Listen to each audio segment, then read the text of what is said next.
Hi, my name is Katie Sweetman, and this is my latest webinar, the Eclipses of April and May 2023. Just kind of like sliding this one in, but it's always good to see where, what's going on with the eclipses, because typically the eclipses are the major markers of the astrology each year. Typically, we have two eclipse periods. They happen, every 6 months. Sometimes there can be three, depending on how it lines up. It just so happens that 2023 has a lot of other big astrology. So these eclipses almost got overshadowed by Saturn going into Pisces at the beginning of March, Pluto going into Aquarius at the end of March. Here we are. It's April 19th as I record this, and we're on the cusp of a solar eclipse. Even though the eclipses happen right now, or in 2 weeks, we're going to have a lunar eclipse, they're actually a 6-month chapter that is active, and in this case, all the way until October 14th, when we have our first Libra eclipse. So, of course, it's important to understand, well, what's happening now with these eclipses, but how we're going to have these key moments. For example, sometimes the eclipses don't really present themselves till a month after. We have to get to the new moon that happens after the eclipse. I think this one's in June or later in May. Or we have to get to the midpoint of the eclipses. So this will be June, end of June, going into July. So that said, let's start the presentation.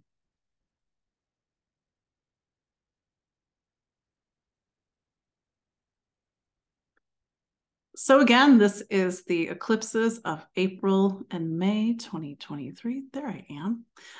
Just sort of putting my image on the screen. And as I record this, it's April 19th, 2023. We are on the verge of a solar eclipse, which marks a new hour for the astrology and a new hour for us as well. For those that don't know who I am, although I think those that are watching live, you do know exactly who I am, but my name is Katie Sweetman. I'm an astrologer. I'm also a psychic medium, and I'm located in the New York City area. I'm just right across the river in New Jersey, so not far from Manhattan. And I've actually been doing this, officially since 2010. That's when I started empowering astrology, because for me, I didn't really feel like there was an expression of the type of astrology that I wanted to read or I wanted to learn about. And so I just started to put myself out there. And here we are. I actually have a whole other previous career. I was in IT and graphic design, and that's how I can part some of those skills and some of the design and the presentation that I do today. So here's our agenda for today. This is mostly for those that are listening to the recording, but this is to sort of get a sense of what are eclipses, both from an astronomical perspective and an astrological perspective. It's pretty basic information, but you would be surprised how many people don't know. And I think it's really important that we both understand the astronomy as well as the astrology and the mechanics of eclipses, and how they are every 6 months, sort of this major marker of our experiences. Eclipses cannot happen unless we know where the lunar nodes are, and the lunar nodes, another thing that a lot of people don't know about. Why are they such an important part of this whole process? And how eclipses are fundamentally about time, how we live time, intersecting arcs of time, and then how is time being expressed with these eclipses? We are both wrapping up a story that began in November of 2021, and also beginning a story. This was going to take us all the way into the beginning of 2025. Then, as maybe what you're more interested in, what is this going to mean for you? How does this highlight not just your sun sign, but if you know a little bit more about your astrology, what in particular? Of course, we can't get, and everybody's chart is different, but maybe you can kind of take some information of what I'm doing here and apply it to yourself. So part 1, introduction. Eclipses open a doorway. There's this sense of a portal when it comes to eclipses. And even in previous eclipse presentations, I've referred to it as a gateway. Why is it a gateway? There is this punctuation of time. What do I mean by punctuation? Well, in the case of the solar eclipse that we have just a few hours from now, the sun is being punctuated by the moon.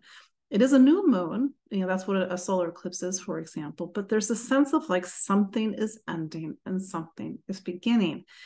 It's very classic astrology that something comes into your life and sometimes even leaves your life around an eclipse. It's as if, sort of it's in the great stage of life, the curtain comes down on one act and the curtain comes up on the other. And maybe it's a very different scene than the one previous. Time bends and time speeds up. Time, like I said, eclipses are fundamentally about time. It's a sense of time and a spiral and a cyclical nature of time. And things get a little funny around eclipses. I was kind of feeling into this eclipse, the one that we're just about to have. There's kind of like a quietness to this eclipse. I don't know, maybe it's Saturn and Pisces. But at the same time, I noticed I was hearing a lot more like sirens. It's an Aries moon, for example.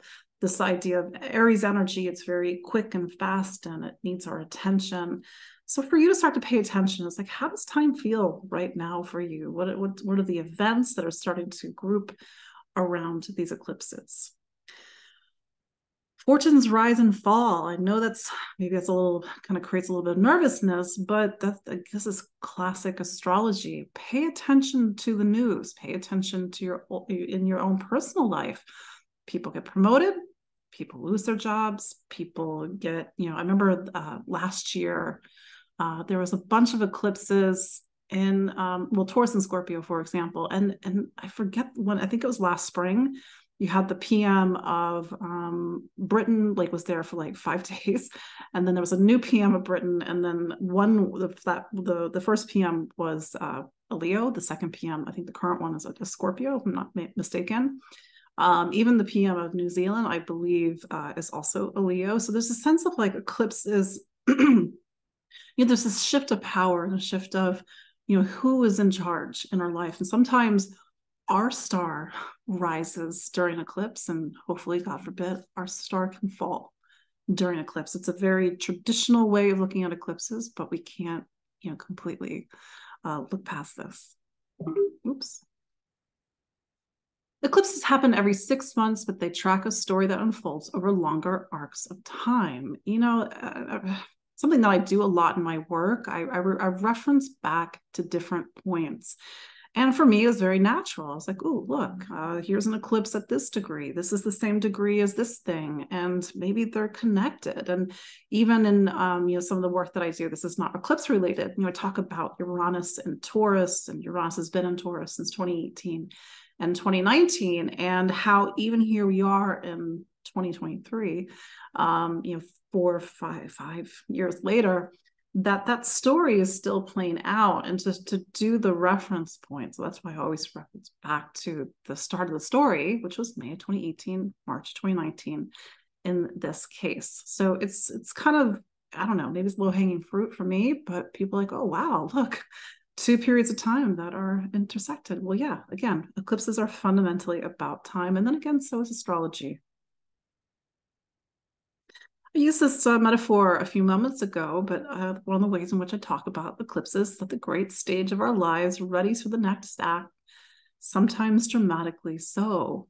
If you've ever had a major eclipse in your life, and if you know some astrology, you know exactly what I'm talking about. There's that sense of like, boom, there's an eclipse, and like our life can sometimes turn on a dime.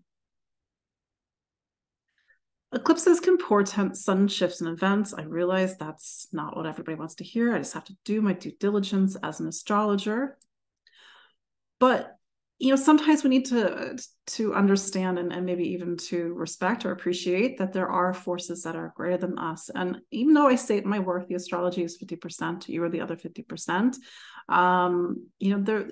There are things that are bigger than us that we can't. I cannot control the sun and the moon. I cannot control the force of an eclipse in my life. And this personal share, it's a little bit of a, kind of a sad personal share, but, my father's diagnosis of cancer, he had a lunar eclipse exactly on his ascendant.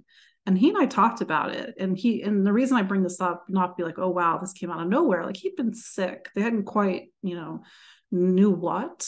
He had some Saturn transits. You have to sort of take eclipses in terms of the whole, whole picture.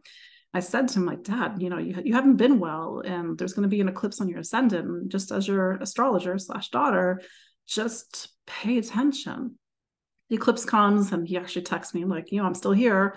Although he did prepay his funeral, which was like, okay, slow down, Dad. But in early June, he got the diagnosis after the test that actually it was pancreatic cancer. So that's just, that's kind of a dramatic example. Not everybody has those types of things in their lives, but these are things that I can't control and he can't control. Eclipses are vortices of energy. That's the thing. They're energy. What else is energy? There's great forces in the universe. Again, time's an energy. The sun, the moon, the moving the planets is an energy. I'm just a teeny tiny human being. I'm powerful in my own way in the sense of the things that I can impact, but I have to sort of respect that this is something that's bigger than me, and it's ushering something new into my life, and then subsequently ushering something new into your life.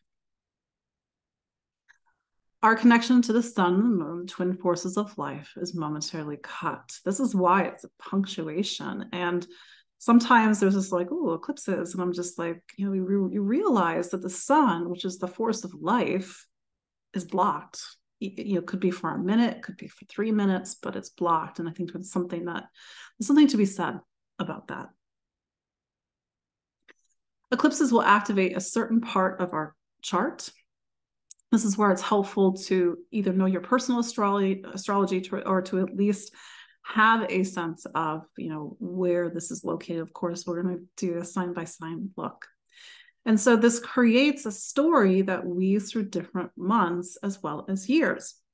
So this eclipse that's on tomorrow, 29th of, it's at 29 degrees of Aries. It's going to open up a story that will come to some sort of resolution at the beginning in March of 2025. That's the block of time that this eclipse is dealing with. But actually, we had eclipses in Aries and Libra 9 years ago, or 9 years before that, or 9 years before that, into infinity, of course. But maybe when you start to go back, you can see a repeated pattern. Knowing where eclipses are in our chart helps us to align ourselves with this reality of change. How do we, actually had a client today ask me like, well, what do you do? Like, what do you do, Katie? And I'm like, I reflect, I meditate. Do you do any ceremony or rituals? No. I say no and I laugh just because eclipses are really powerful energy. It's unstable energy. I'm not in the whole astrology magic community. That's a whole other thing. But even they say like, don't do magical rituals around eclipses. But even in my world, very different world, it's just a really intense energy. So I think that to the degree that you can sit, reflect, what is this energy telling you, showing you, revealing to you? Does it feel hard? Does it feel like it's moving something inside of you? Does it bring up anxiety? Does it, some kind of create a somatic experience, for example? But there's likely a deeper intuitive message for you with these eclipses and what they are bringing into your life. And just as an aside note, and I'm sure I have this at another point in the presentation, eclipses are the harbingers of the major milestones of your life, including the good stuff, a promotion, a marriage or a relationship, the birth of a child, a major move, for example. So it's not to kind of give it a little bit of a negative sheen, of course not. Part 2, the sun and the moon, divine alchemy. The moon and the sun are the yin and yang of creation. What do I mean by this? Well, the sun is this force of life. It's young, it's bright, it's visible. And then the moon is yin. The moon reflects light. The moon actually doesn't have a core, or maybe it has a core, but it doesn't have a magnetic field, or it does have a magnetic field. It's really tiny, but there's no life on the moon. I don't think. Maybe there's some water, but there's no like real life as we know it. So it's sort of this, in a way, inert rock that's just reflecting light off of its ice and its lunar surface. So that's the astronomy, but sort of symbolically, these are just these two energies that are in a constant dance with one another. And in fact, when I teach astrology, I try to get people to really elevate the moon in their minds, because we're so acculturalized to think about the sun and sun sign astrology, but the sun and the moon are actually, they're in a marriage, and it's important to know where both planets are in your chart. Yes, the sun and the moon are two of the most, air quotes, planets in astrology. Of course, the sun and the moon are not planets, but from the perspective of astrology, which is very geocentric, the sun and the moon are these celestial bodies. They are the lights of the chart. They either give light or they reflect light. So I just wanted to include this picture to really kind of take into the symbology of this natural yang energy. The sun, it's bright, and also the moon. And of course, this image is of the full moon, but the darkness, sort of that yin dark, internal, reflective, receptive. That's the thing about yin and yang energy. Yang energy is active, yin energy is receptive. A little bit of a side note, realize this is a webinar on eclipses, but this is why retrogrades, I kind of get on my soapbox a little bit, because a retrograde is a yin phase. The planet pulls back, it's receptive. In fact, on the 21st of April, so just a couple days or a day after the eclipse, Mercury turns retrograde. It's as if we have the universe kind of, giving us some help and pumping the brakes a little bit to slow down some of this impulsive energy so that we can reflect, we can analyze, we can intuit, instead of just being like full force ahead.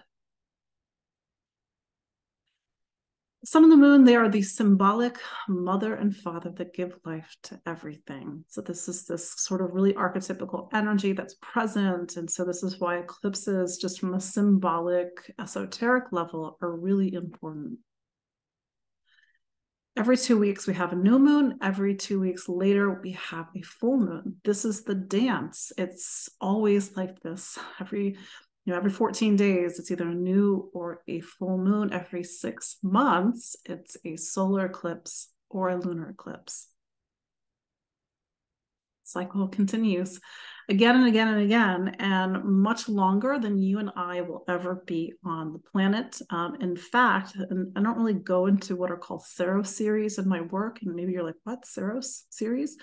The eclipses are, there's the beginning of the series, meaning this whole cycle of eclipses that start at like the North or the South Pole, and they spin around the Earth over the course of sometimes 1,000 years, and they get to the other end of the Earth, the other pole, and the whole series is called the Saros series. It could be 800 years, it could be 1,000 years.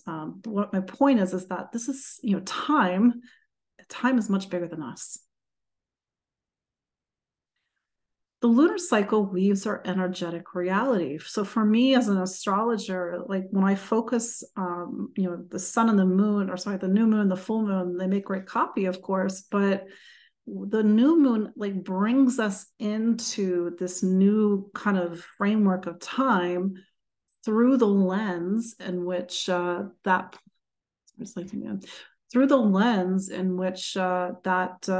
new moon is happening. So, 4 weeks ago, we had an Aries new moon. Actually, there's 2 Aries new moons in this cycle.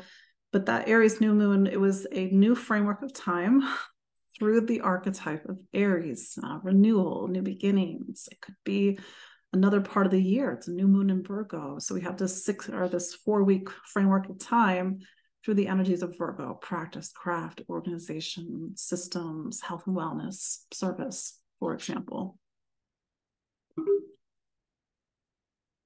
This weaving is punctuated by the eclipses every 6 months. So we've got this sort of ebb and flow. And just as a fun fact, it's in terms of like human history, we mostly measured time by the lunar calendar. And in fact, the religions, they still use the lunar calendar to measure time. Judaism, Islam, the Catholic liturgical calendar. Easter is the first Sunday after the full moon, after the spring equinox. So it's sort of the sense that we really pay attention to the lunar cycle, and that's why Easter, in this case, moves, or even like in some of the other festivals in Hindu, as the Hindu religion as well. Lunar cycle also plays off the energies of Saturn. And I think I talked about this, next. So Saturn, you're like, what? Saturn? I thought this was eclipses. Saturn takes 29 and a half years to go around the sun. The lunar month is about 29 and a half days. There's no coincidence. These two, we don't really think of the moon and Saturn having so much in common, but the lunar nodes, they pick up on the energies of Saturn, the Metonic cycle. I mean, it's 18 and a half years, but we really see this sort of, the progressed lunar cycle, that's what I'm thinking about, is almost 29 years. So we sort of see this relationship between the moon and Saturn without even realizing it. Although eclipses are beyond our control, we can be present with them. So in a way, I've already said this, kind of really sitting with this natural ebb and flow of time and change, and not to necessarily be tossed around by it, to really kind of find our anchorage in it, but to really respect it for what it is. Eclipses are the hand of fate. I know that's a big statement, but eclipses can sometimes really, again, the star goes up, the star goes down, so to speak. And it just is, why it happens. That's life. I don't know. Part 3, what are eclipses? So this is where we just need to make sure we have our astronomy down. I think it's really important for us to know our astronomy. So solar eclipse is when the moon passes in front of between the Earth and the sun. So in this, I can't think. This illustration looks like it's from the 16th or 17th century. Like you can see how it's demonstrating how the moon passes between the Earth and the sun, and in the case of a full moon, the light is blocked by the Earth. Here's a handy demonstration that's been animated by NASA, and this is to show you what a solar eclipse looks like from space.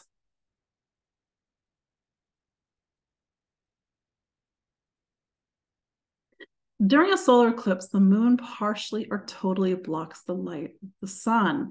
So in the case of today, the solar eclipse shortly, it's what's called a hybrid eclipse. A hybrid eclipse means that there's parts of the eclipse where it's a total eclipse, and there's parts of the eclipse where it's annular.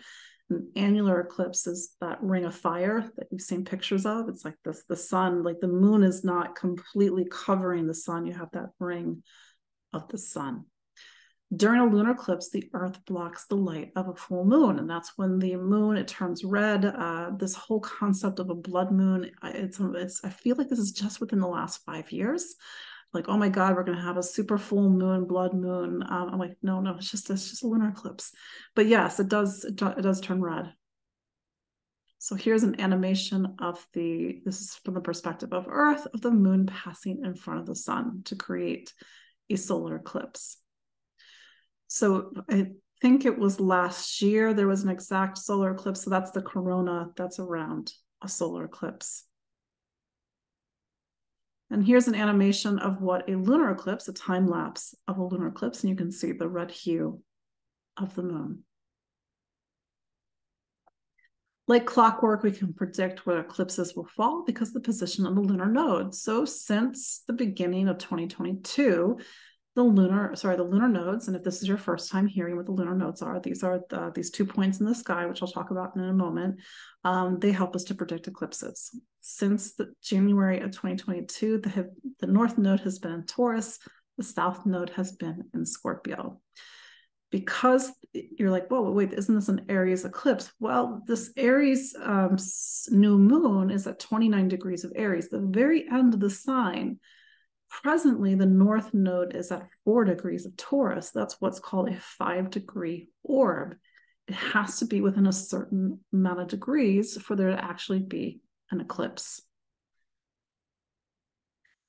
Again, these lunar nodes, they're actually not physical. They are mathematical points. This is, I think I might, yeah. So the mathematical point is the point where the moon intersects the ecliptic. The ecliptic is the path that all the planets take around the sun, and you're able to calculate where an eclipse will happen. So eclipses, they create this powerful axis that can turn our lives in a new direction. Just is. If you are a Taurus or a Scorpio, you know exactly what I'm talking about. The last year and a half, 2 years have probably been very interesting. That's not to say that everybody has something dramatic, but it's really like pushing change. Like I can think of like my Scorpio clients, they've had job changes, me, like, with my father's health, other things, people make major moves. And so it's really concentrating that energy of change in the case of Taurus and Scorpio since the very beginning of 2022 on those two signs. But that's going to start to change. Part 4, the lunar nodes. Kind of said this a few moments ago, before an eclipse to happen, a new or full moon must be in line with the lunar nodes. Lunar nodes move backwards through the zodiac and spend 18 months in a sign. This is actually like a little fun fact. When you're looking at an astrology chart, the planets, as they move against that chart, they go counterclockwise, but the lunar nodes, they go the other direction.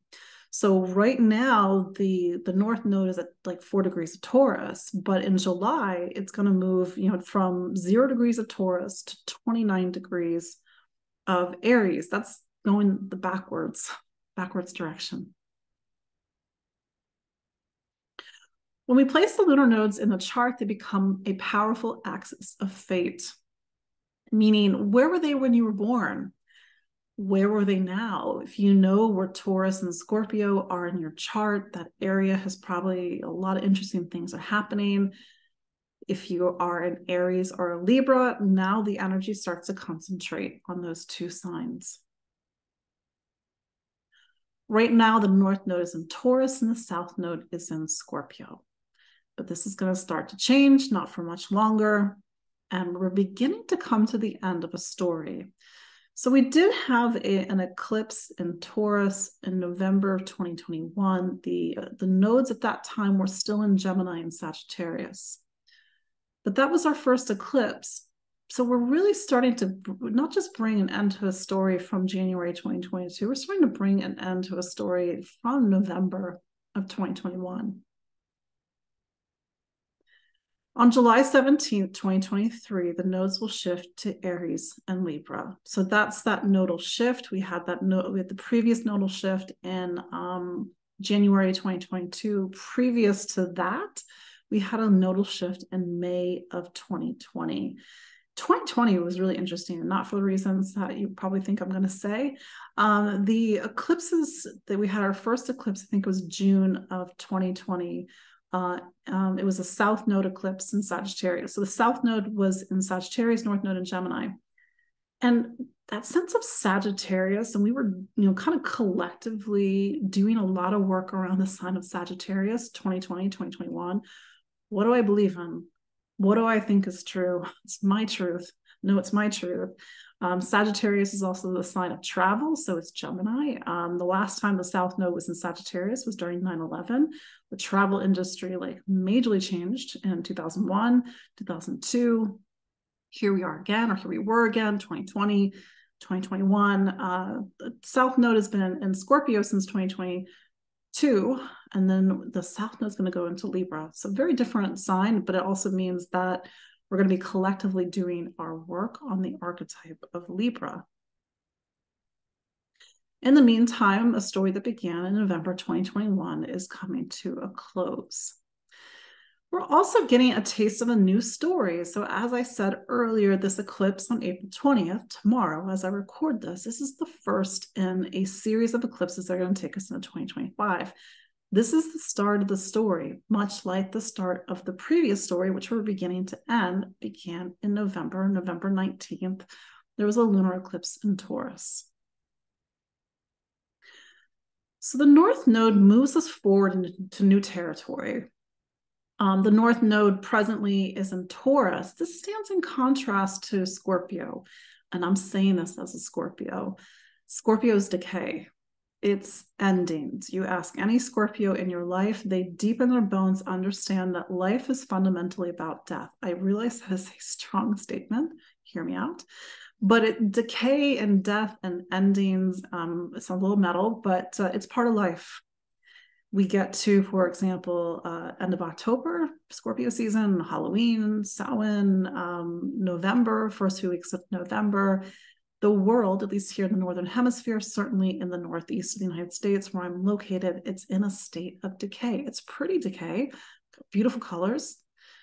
But then now it's the end of April, and then the beginning of May. It's the opposite. It's the rebirth and fertility of life. So over the last 18 months, we've had to really, archetypically speaking, move towards fertility, move towards just being in the pleasure of living, not always being so stuck in Scorpio. Scorpio is like, we're all going to die. But Taurus is like, you know what? Let's at least enjoy it while we're here. South Node is the past. There's a collective memory, a personal collective memory, a collective memory with the South Node. There's karma with the South Node. And that word, maybe it's a little complicated. It's not to necessarily be a punitive word, but karma meaning, what is our history with that sign? In the case of the South Node in Sagittarius, what is our collective history and memory around truth, faith, meaning, philosophy, right and wrong, legal process, travel? In the case of the South Node in Scorpio, what is our collective memory and experience around decay, endings, death and rebirth, psyche, money, finance, power, shadow? Then it's going to start to shift and it's going to go into Libra. What is our collective memory and history around relationship, connection? Sometimes relationship is a really complicated word. We get stuck there. We forget to individuate. We don't know how to do things on our own. We defer to other people. We let people walk all over us. So we're going to be doing our work with the South Node in Libra. There's this sort of cultural way of talking about the eclipses where the North Node is the head of the dragon, the South Node is the tail of the dragon. In Vedic astrology, which is Indian astrology, they actually count the nodes like they're planets. There's this idea that the sun is being devoured by the dragon. That's where this idea of the dragon comes in. Maybe this idea of even the spiral of the Saros cycle across the globe over 1,000 years, talking about the Kundalini of the earth, or time as this sort of cyclical and spiral nature. Traditionally, eclipses are viewed as a malefic event. Malefic is the traditional term in astrology to talk about something that's like bad fortune. Maybe this is a little taboo, but we need to sort of respect that historically eclipses are seen as a malefic event. Imagine being in ancient times and then you look up at the sky as the sky starts to get dark. Of course, like we in modern times, we know the astronomy behind this, but for the ancients, it was terrifying. The sun was devoured by something unseen. It was devoured by the moon. Or even a lunar eclipse, you go to look in the night sky and you see that it's blood red. So it's not traditionally seen as something light and happy. I'm saying this to everybody who's doing these like full moon manifestation circles. Maybe don't, but you do you. But it's just to kind of respect the history and sort of the cultural memory that we have around eclipses. Part 5, intersecting arcs of time. The lunar nodes have an 18.6-year cycle and a half cycle of 9 years. It's important to understand that. When a cycle means something returns to where it was. So this solar eclipse, meaning the one that's going to be tomorrow, early morning, it picks up on nearly the same degree as the April 19, 2004 solar eclipse. So that's, 18, 19 years ago. I know me personally, 2004 was a major year in my life. This would have been like not that long before. Well, this came right after my decision. That's the thing about eclipses. Sometimes the event or the realization happens before the eclipse. In early 2004, I made the realization that I needed to move to New York. It's a whole other story. I will not go off on a tangent, but 2004, I was living in the DC area, which is where I'm from originally, and I decided to move to New York. Didn't really know anybody. I just knew that that's where my life just it was like a deep, one of the most deepest inner knowings that I've had. I've only had this experience a few times in my life where you just know something like it's your name, but it's the craziest thing ever.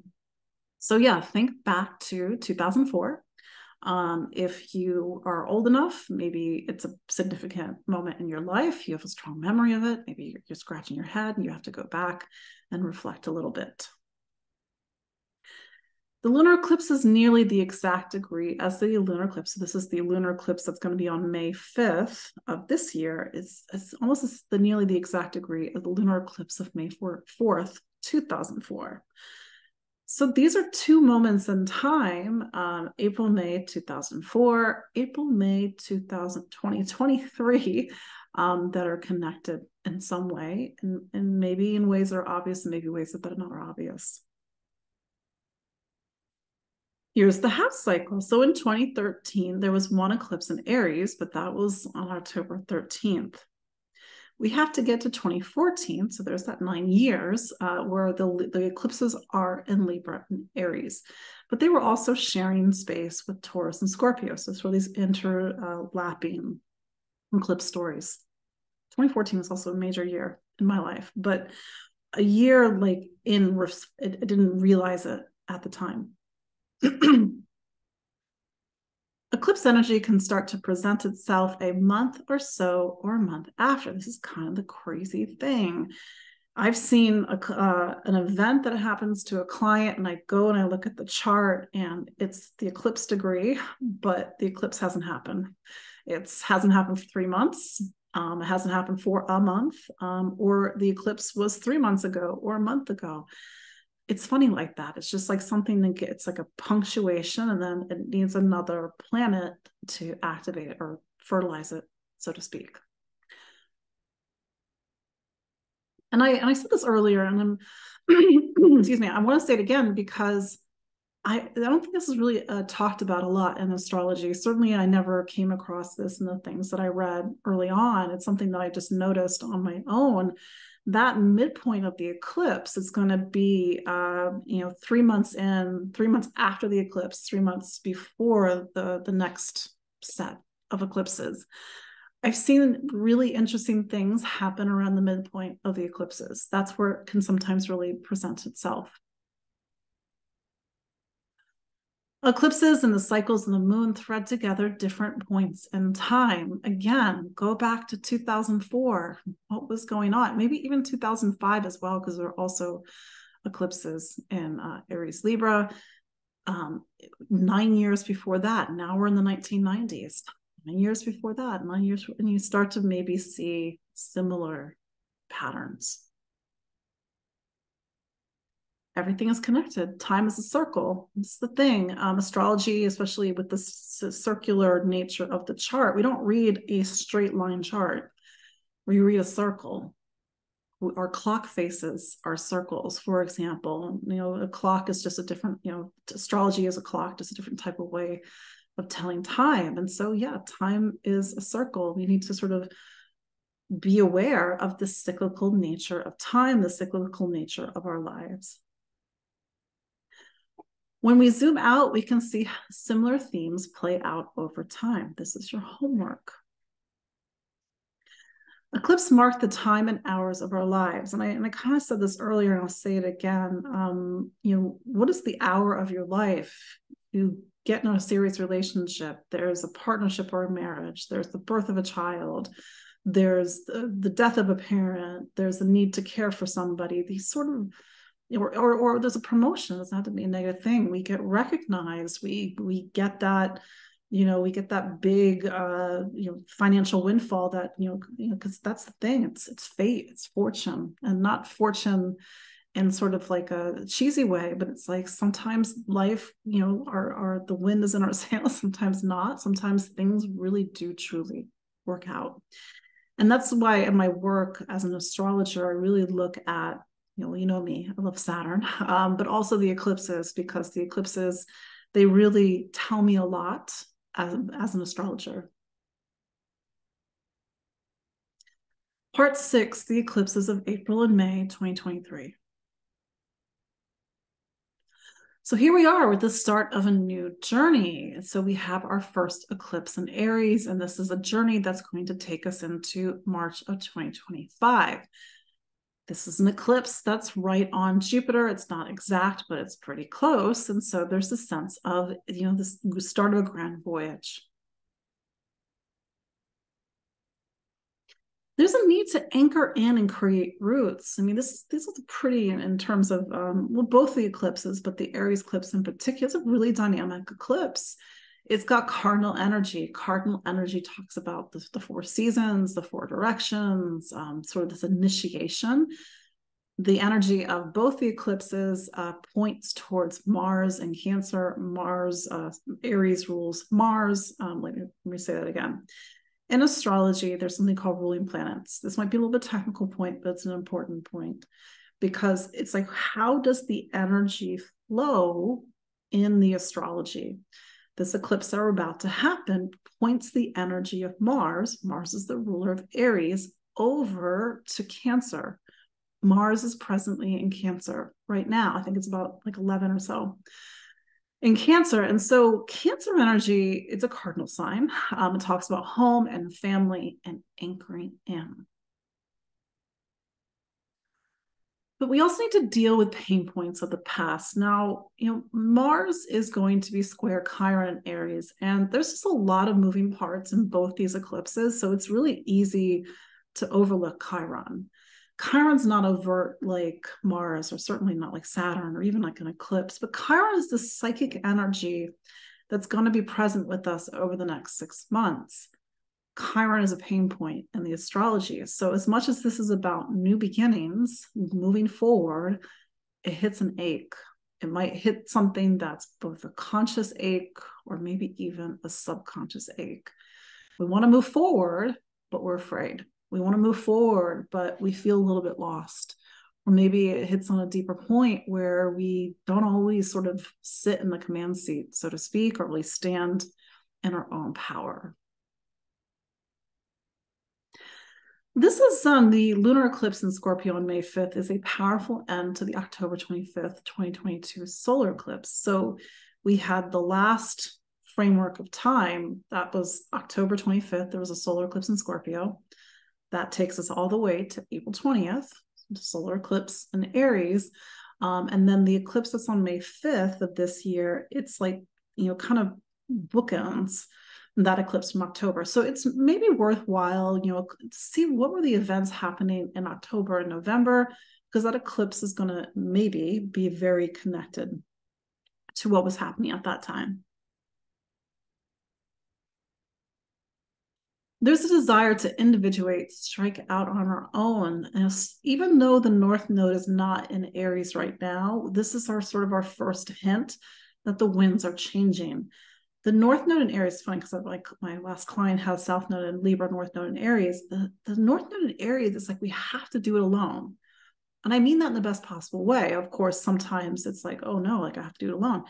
We have to do it alone. We have to, regain our own sense of individuality and personal power. That's Mars. It's not Venus. Venus is going to be the ruler of the South Node once the South Node gets into Libra, also in July. But it's like we have to sort of look at the complicated and sometimes entanglements that we're in that prevents us from striking out on our own. This solar eclipse on April 20th, this is why it's a little bit of an interesting eclipse, because it squares Pluto. Further, Pluto is now in Aquarius. So these are eclipses, especially the lunar eclipse on May 5th. we're picking up on the energy of Pluto. It has not been in Aquarius since the 1790s. So this is a very different animal than, let's say, when Pluto was back in Capricorn, 9 years ago, when we had eclipses, 2013, 2014, and 2015, and Aries Libra. This is about something new, something shifting. One of our first tastes or kind of experiences with Pluto in Aquarius. Regardless of Pluto being in Aquarius, to have Sun square Pluto built into the framework of our experiences over the next 6 months means that something has to shift. It's not just a new beginning. It's a Plutonian new beginning. Plutonian new beginning is where it's a powerful ending so something else can come in. We have to do the work of reformation and transformation. We have to navigate the themes around power and control over the next 6 months. Again, we're closing out a story that began in November of 2021. That's when we had that first eclipse in Taurus. It's a powerful check-in on our journey of reinvention since 2018, 2019. Why? Well, particularly the lunar eclipse on May 5th, it's in it's in Scorpio, and it's going to be opposite Uranus. Uranus is an evolutionary planet. It talks about revolution, reformation, awakenings, transformations, consciousness. But that planet has only been in Taurus since 2018, 2019. It's a 7-year period in total of reinventing Taurus, reinventing our relationship with stability, security, money, food, income, pleasure, being in touch with our bodies. There's been a lot of instability in the world, maybe not so much 2018, but certainly 2019 going into 2020 when our lives changed. So this eclipse, we had some similar energy last May. There was another lunar eclipse in Scorpio, but this is a very dynamic and maybe even dramatic lunar eclipse on May 5th. These eclipses span 2 series, so I've kind of alluded to this, but here are the actual dates. On the left-hand column, these are the series of Taurus Scorpio eclipses spanning from November of 2021 all the way to October of this year, October 20th, 2023. So yes, we have after the Scorpio lunar eclipse of May 5th, we have one more eclipse, and this will be a lunar eclipse in Taurus on October 28th of 2023. Here are the dates for the Aries Libra eclipses. Just to kind of give you, the dark circle is the new moon solar eclipse. The light circle is the full moon lunar eclipse. For those who are nerds, I'm one of them. Here is your kind of what's called the path of totality for this eclipse that's going to be happening just shortly. And as you can see, the darker line that runs across the, I guess that's at the Indian Sea at the bottom, or Indian Ocean, through the western tip of Australia, through Indonesia, and then out into the Pacific. This is the path of visibility for the lunar eclipse on May 5th. I'm here in the United States. You may be someplace completely different. For me, as you can see, I'm on the East Coast of the United States, no visible eclipse. You get a little bit of it through Central Europe, Africa, but it's really Australia, India, China, Asia, etc., where you do see the full eclipse. So again, for all you technical people out there, here is your chart for the first eclipse. This is the solar eclipse at 29 degrees, 50 minutes of Aries. 2950 is actually awfully close to 0 Taurus, but nevertheless is an Aries eclipse. If it were a solar eclipse in Taurus, it would be different rulership structure. I'm getting a little bit technical for a moment. This is an eclipse on April 20th, but for those that are in the West Coast of the United States or even in Hawaii, etc., this is actually going to be late on April 19th. So as I've been saying, and that's the location of the solar eclipse where that red dot is. That's 29 degrees of Aries. So this is the start of a new series. And this is for you to be very aware and to watch, like, what is the story that's starting to come, as we get to, let's say, end of June and July, Cancer season of this year, getting into October of this year with the eclipse in the end of September, October with the eclipse in Libra, and then how that repeats next year, because it's something that we're going to keep bouncing around. As I said earlier, the North Node's still in Taurus. It's, as you see, it's at 4 degrees in this chart. And then, by July, it's going to be completely into Aries. This eclipse is at 29 degrees. I said earlier, like 29 and Saturn, and 29 degrees is a Saturn number. And so you could say that over the next 6 months, it's not just new beginnings.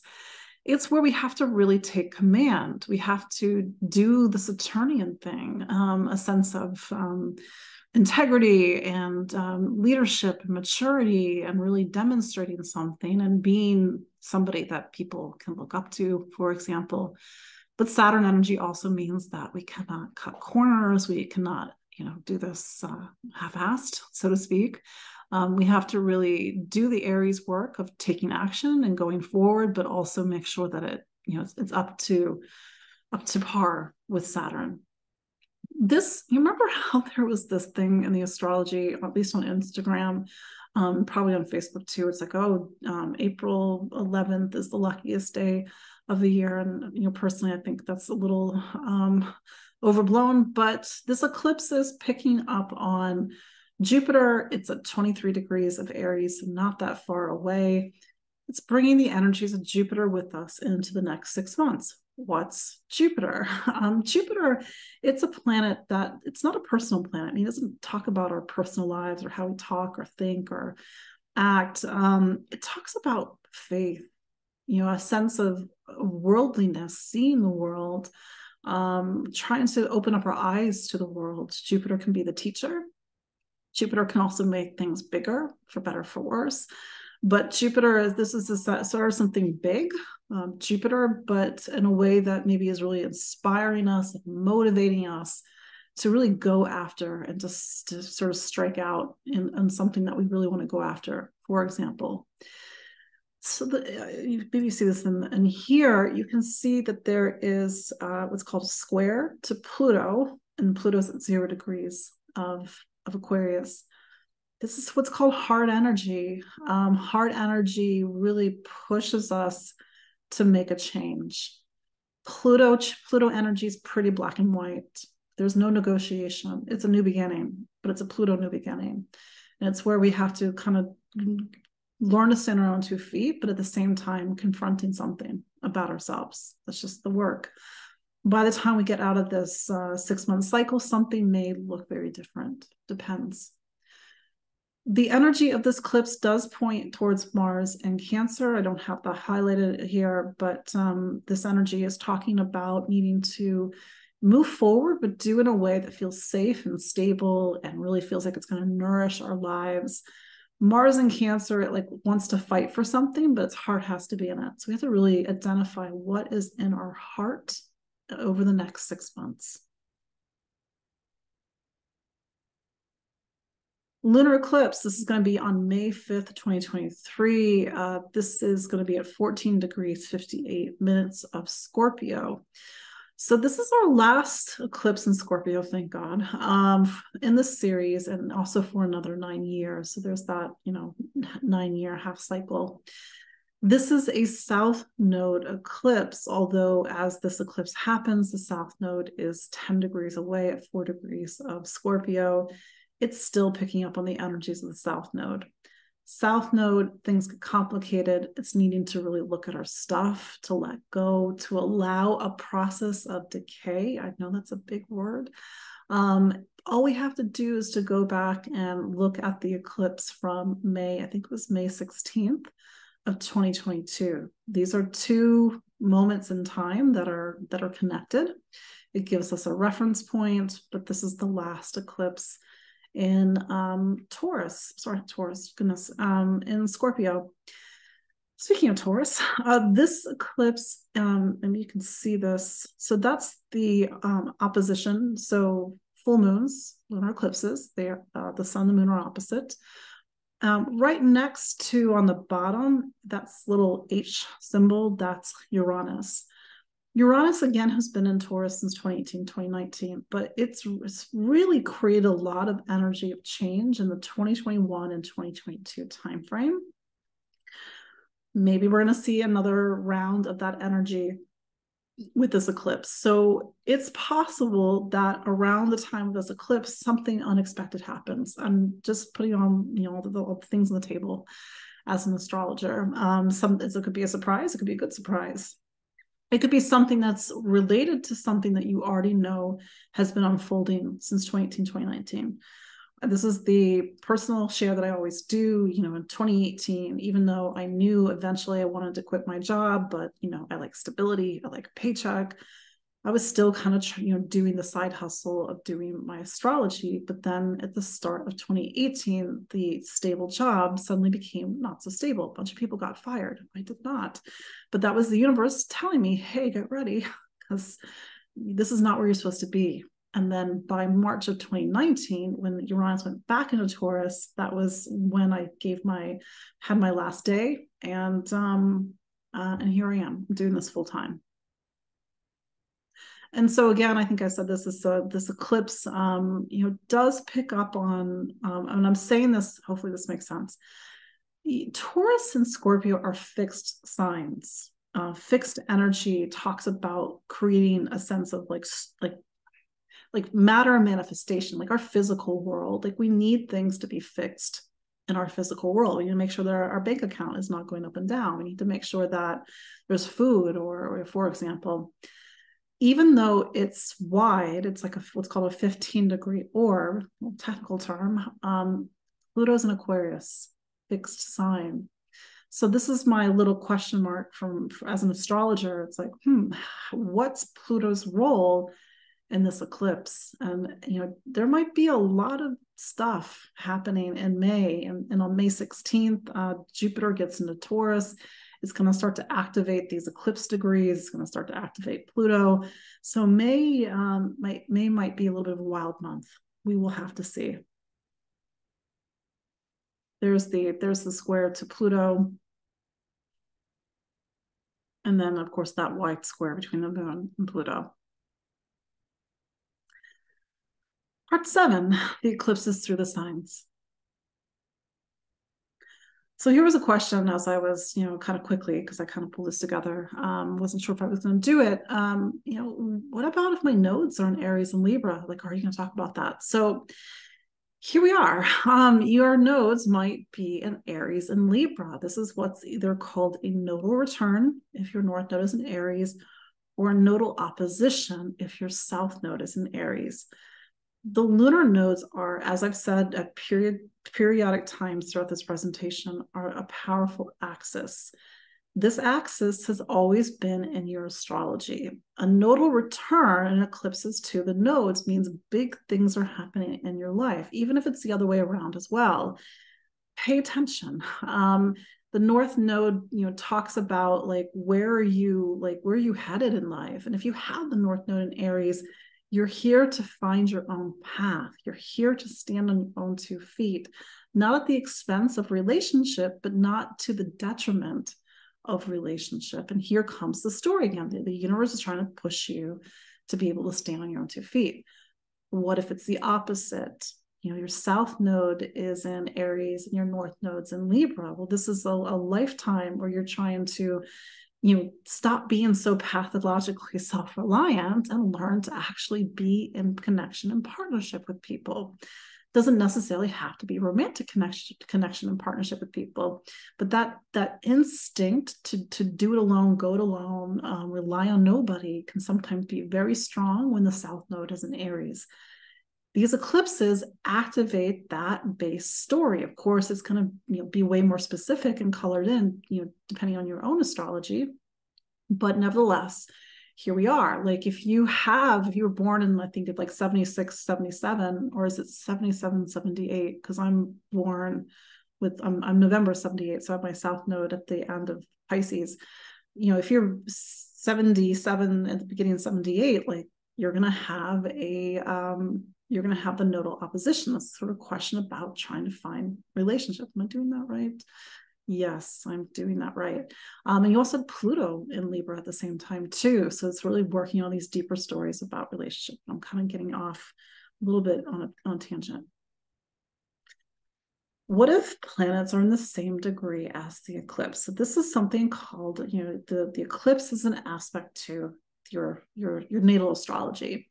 You've got a sun at 29 degrees of Libra. You're born on October 22nd. You're like, oh shoot, like this eclipse puts me, this is about me. Well, yes, it's about you. It depends on the planet, and I can't do all the planets because it'll be a 5-hour webinar and I will have 0 voice left for the week. But if you have a planet that's an aspect, personally, it depends on the planet. If it's an aspect to the sun and the moon, an aspect to the sun means it's about you. It's about major kind of considerations in your life. An aspect to the moon, it could be about family. It could be about the past. It could be about moving. A lot of times when we have eclipses to the moon, there can be a physical move or something about family, like birth of a child. Other planets, it really depends on what that planet rules. If it could be a planet that has a lot of power and status in your chart. It could talk about career. It could be a career planet, but this is where you really should talk to an astrologer, myself, or somebody else. What if my birthday's on an eclipse? You're like, oh shoot, my birthday is April 19th or April 20th. I'm a 0-degree Taurus sun, 29 degrees of Aries. Is that close? Yeah, it is close. So it means that the next year, the next 12 months are going to be somehow fundamentally different from the year before. And you're thinking, but wait, how different? I don't know. It's just something that I've seen over and over again. The story changes. Something about your life looks very different by the time you blow out the candles the next year versus where you are now. Don't forget, again, I'm going to say it again, that this is we're coming to the end of one cycle. So a cycle that began in November 2021. Go back, what were you doing, for that eclipse in November 2021? I was standing on a beach in St. John trying to celebrate my birthday. It was just 3 months after my mom passed. I was trying to do something nice for myself. And then this eclipse takes us into a new story, one that takes us into March of 2025.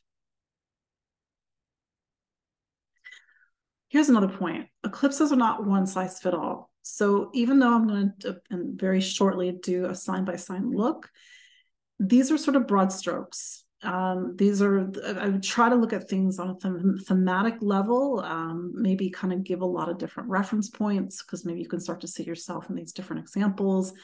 But it's not going to be the same eclipse for this Libra and this eclipse for that Libra. But certainly if you are a Libra, this is an eclipse that fundamentally is about relationship. It's just going to be different to you. So here we go. Let's start with Aries. So Aries, this is the start of a dynamic chapter. You're like, oh, wow, I am an Aries. This is an Aries eclipse. Bingo. When you start to have eclipses in your sign, life starts to take a turn. So this is for both Aries and Aries rising. Look at both. Some people feel that they get more information from the rising sign. By all means. For me, I really take in consideration both. Even in my own astrology, like as a Scorpio, but I'm Sag rising, really seeing that stuff, even though I'm Sag rising. So Aries and Aries rising. So we've got this first house eclipse. That's the solar eclipse in you, Aries, but also an 8th house eclipse. And so we'll get in a moment what that means. And the energy of Mars pointing into the 4th and Jupiter in the 1st. This is just for people that know all the ins and outs of astrology. But what does this mean for you? So again, this is the start of a powerful and dynamic new chapter. a lot of things can happen over the next 6 months and honestly over the next 18 months. It's not to necessarily isolate this eclipse, but to see it as part of a series of eclipses that will take you into that final Aries solar eclipse in March of 2025. I know 2025 seems like monopoly money at this point, but it's going to be here in the blink of an eye. What are the sort of things that can happen? Like, what is dynamic new beginning? Maybe you get into a relationship, maybe you become a parent, maybe you make a big move, maybe, and this is not saying this is going to happen.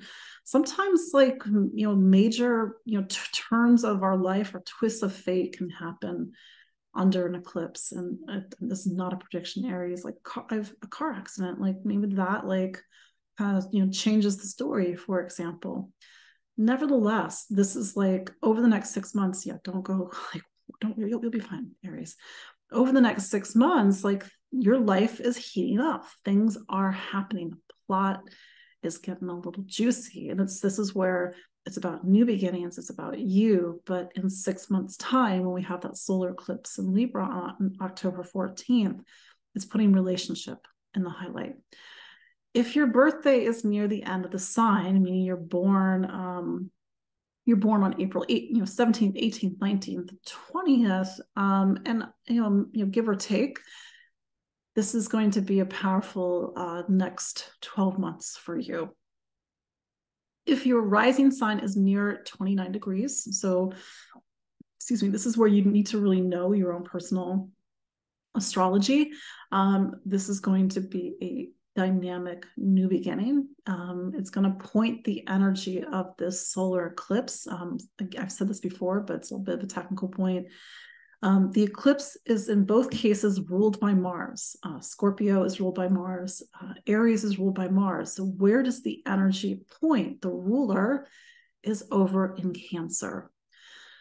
This might be a little bit different if you know your specific astrology, but on a rough whole sign level, Mars is in your 4th. So the energy of this new beginning is pointing towards home, family, roots, foundation. Here are some pretty classical, traditional things that can happen. It's a new beginning. It's a new beginning because you got married and you set up a household with somebody. It's a new beginning because there's the birth of a child, that somebody moves into the house, baby moves into the house. It's a new beginning because you and a partner have decided to end the relationship and somebody moves out. It's a new beginning because you've decided to make a big move in your life, to strike out on your own, to start a new life, to put down roots. It's a new beginning because something about your parents or your family needs more attention. If it's not literally family or your household, there's something on a deeper emotional level. Maybe during this time, you purchase a home, you move, you set up a home, or maybe you come into yourself more. Mars, and here's the thing, Mars in Cancer runs a little hot emotionally. And just to point out that there's 2 sides to every sign, every planet. It's a new beginning and one that's maybe bringing up a lot of old emotions. Cancer, there's a deep well wherever Cancer is. It's the past, it's memory, it's mom and dad, it's ancestors, it's something even beyond that. And all this emotion that you've been sort of suppressing, or maybe not suppressing, starts to come up. And maybe that's the new beginning. 2 weeks later, you're going to have a lunar eclipse in your 8th in Scorpio. And maybe it's a new beginning with sort of this emotional material that's coming up because you need to let something go. The 8th is where we really face our deep self, our deep emotions, our shadow, our traumas, our past.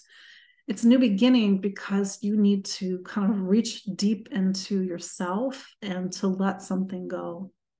And maybe something that you've been really working on over the past year plus. Go back and reflect on what was the story over the last 6 months, since you did have that eclipse in your 8th back on October 25th. But it's a turning point, Aries. And I think, to really respect sort of the seasonality of astrology and the archetype of the seasons in astrology. If Aries is the first of spring, Scorpio is autumn.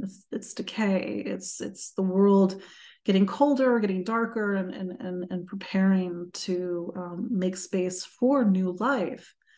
So in order for you to have that new beginning, something needs to die. I put that, of course, in air quotes. And maybe you know exactly what I'm talking about. Maybe you don't. Maybe it's time for you to reflect on sort of that deeper stuff, that deeper material that needs to make way for new life.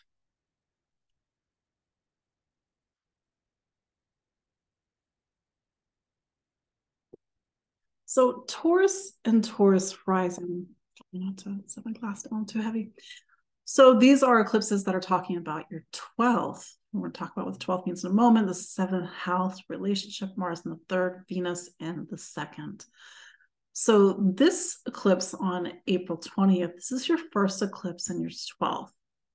In astrology, there are 12 signs of the zodiac, and there are also what are called 12 houses.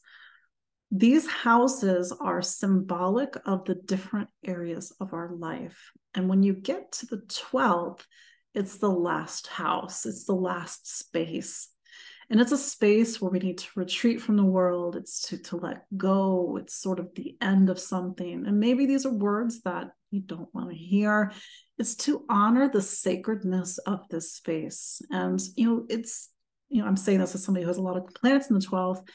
We need the 12th. The 12th is where we get quiet, we get still, we nourish the soul, we ask ourselves deep existential questions. We search for a deeper meaning, not the meaning that a book can tell us or a religion or a philosophy can tell us, but a meaning that only we can find within. There's a lot of depth in the 12th. And so when I say the last breath before the first, is because 29 Aries is symbolically the last breath before birth, which is 0 Taurus in the case of your astrology. So that's a very powerful, symbolically powerful place where do you feel that power point in your life? In all fairness, Taurus, you've been through a lot over the past few years, certainly since 2018, 2019, but certainly since 2021, 2022, and even right now. Maybe it's taken a toll. Maybe you need to rest, to recuperate, to let go. Maybe you need to get into these deeper spiritual, existential things. And so the next 6 months are going to focus on spiritual health and letting go for new life to begin. In October, so 6 months' time, you're going to have a solar eclipse in Libra, which is what's called your 6th. 6 is physical health. So these are going to be eclipses that are bouncing back and forth between the 12th, spiritual health, 6, physical health and wellness. These are these two areas that we all have to make sure are in good standing. One of the ways in which you can powerfully use a 12th house eclipse is to let go of something. What? An addiction. You go to rehab. I'm sure you don't need to. You are a smoker. Maybe you use this eclipse to really let go of that attachment. And that's the key word, attachment. And Taurus, by its nature, it's a sign that likes to be attached to things. It's a fixed earth sign, but sometimes those attachments aren't serving us, and it could be something like sort of our classic attachments or classic addictions, but it could be other things. It could be a relationship that's not healthy anymore. It could be a pattern. It could be a belief. And so, how do you, for the greater good of your soul, and I mean that in a larger sense, not like in sort of a Christian way, for the greater good of yourself and your spirit, how do you let some of these things go that are just not nourishing you? When something leaves with an eclipse, it's gone. That's the thing. That's the thing about eclipses. It can eclipse something and sometimes someone out of our life. But in advance of this larger story that takes you into 2025, needing to find the balance between heaven and earth, sort of the things that bring you into the human life and of course are important, but what about the other part of life? Health and wellness comes in a lot of different forms. There's the, taking care of yourself on a physical level, but it's a holistic act, and really start to audit and to assess where your whole body health, mind, body, and soul needs your attention. You are coming to the end of a dynamic chapter. If you recall, I'm sure you do, you've been having eclipses in your sign since November 19th of 2021. With that first lunar eclipse, there was a solar eclipse in Taurus, April 30th of 2022. No more solar eclipses in Taurus, but there will be another lunar eclipse in Taurus on October 28th of 2023. When you have eclipses in your sign, and I know you know this already just by the nature of going through this, life is not quiet. And for you to who were you? Where were you? Started 2021 versus now, what sort of distance has been covered? What are the events that have happened? But it hasn't made life stable or quiet. And I think that's, especially because of Uranus's presence in Taurus. So, my hope is that things start to kind of get a little bit calmer, Taurus, as you go into, the rest of this year. This eclipse activates Mars, and for you, Mars is in something called your third. It's voice, it's communication, it's how you think and listen and learn. Again, eclipses, it's hard to say exactly what this is going to mean for you because you need to really take all of your astrology into consideration. But for some Tauruses, this time, talks about the choices that you've been making. To let go of an addiction is a choice. It's a powerful choice. To let go of an attachment, to let go of something that makes you suffer is a choice. Suffering is a choice. Maybe it's not choice per se. It's a need to get new information, new perspectives. Maybe it's not information. Maybe it's really, especially with the energy of the 12th, start to pay more attention to your intuition. The things that, getting back in touch with your spirit allows you to get back in touch with your inner GPS.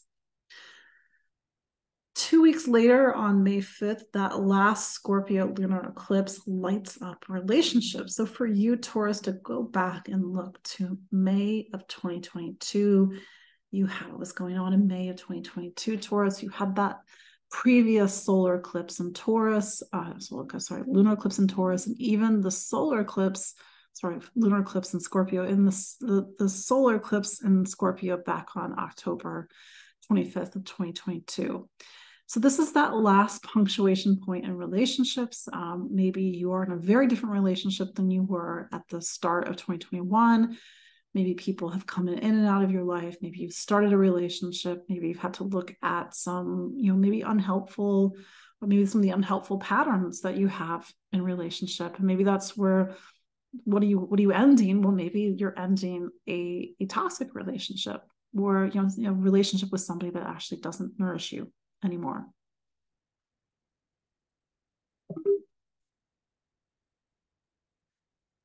Gemini and Gemini rising. So this is your first eclipse in the 11th house. You are wrapping up your last eclipse in the 6th. The 11th is about friendship and community. It's this very big picture space in our astrology. It's the second to last space in our astrology after the 12th being the last. This energy is going to activate Mars in the second, but it's also going to pick up on Mercury retrograde and Taurus. So, hey, Gemini, you are ruled by Mercury. So Mercury's your boss. That's what it means to be ruled by Mercury. So whatever Mercury is doing in the astrology ticks back to you. Mercury right now is in Taurus. It's going to be in Taurus until I think the middle of June, because Mercury is going to turn retrograde on April 21st. It turns retrograde not that far away from Uranus. So this is going to be a little bit of a pivot point for you. Maybe it's trying to shake you awake. Here's the thing. Your planet, Mercury, is in something called your 12th. 12th is a space of endings. It's a very spiritual place, but there's sort of this time frame where you're going to have to really do your work while Mercury is retrograde until I think it's like May 12th or something like it's like the middle of May until it's retrograde, where you have to really do some soul searching. You have to do some reflection. You have to look at the things that maybe you've been holding on to in your life, and maybe the things that you need to let go. The 12th is the space of where we keep our spiritual baggage, so to speak. Mercury is not the main player in these eclipses, but it's certainly talking a lot about your experience. So, two of the main players in this eclipse, the first eclipse, the Aries eclipse, is your 11th house. This is the space of friendship and community, but it's also the space that helps us to see the world on a larger level. The next 6 months, you're focusing on finding larger connection. Aries season for you is typically a time for you to reach out to community, to make connections with friends, to find your allies, for example. But this is a much bigger chapter, and for you to use this time to make new friendships or to reconnect to old friendships, repair old friendships. Mars is in Cancer. Getting involved also in social issues, social causes, because the 11th really makes us aware of the greater world, of the world that we live in, and the fact that we're all human beings and we're all connected, and maybe these larger themes that were the collective, and really trying to help the world. I realize it's a big statement. So as I said shortly before, the Mars, which is what's called the ruler, so the boss of this eclipse, points towards your second house. That's money, income, material stability, and material security. The 11th is friends, and maybe there's a sense of like really looking at the structure of friendship and community in your life, the structure of like what's stability, what's stable.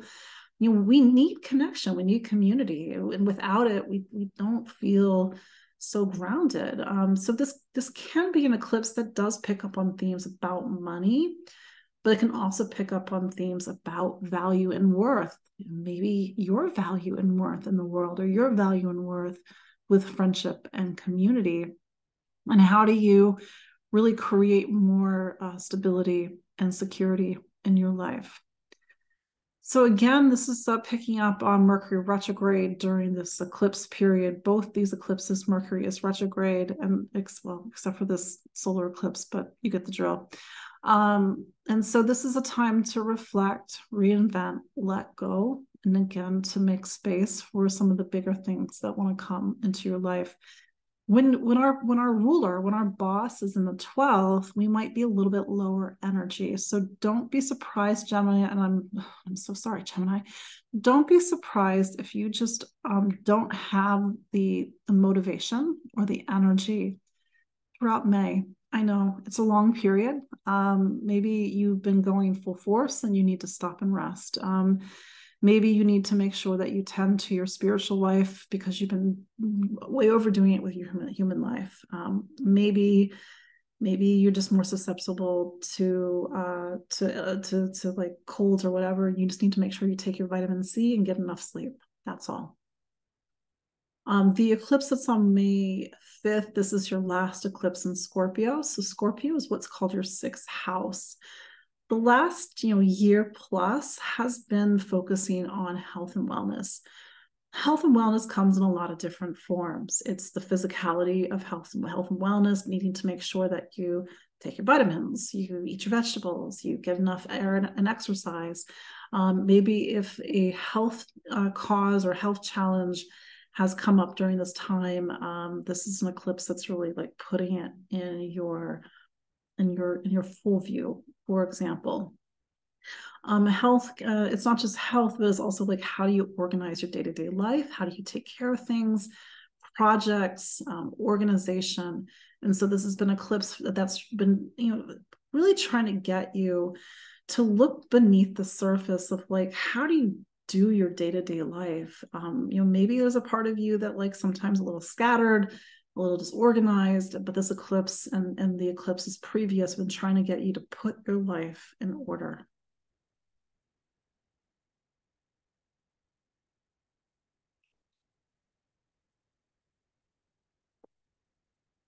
So Cancer and Cancer rising, I'm trying not to sneeze.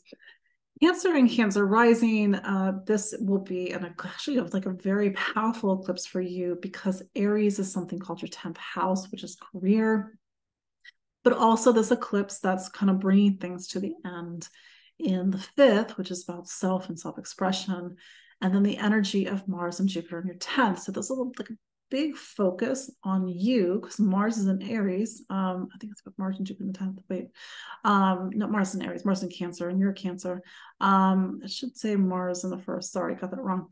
But also all this energy about career. And so this is your dynamic new chapter, and like one that's really trying to focus on career and getting you to take the lead. The 10th, I don't know, it's a little technical. The 10th and the 1st, kind of like these 9 o'clock and 12 o'clock on the clock.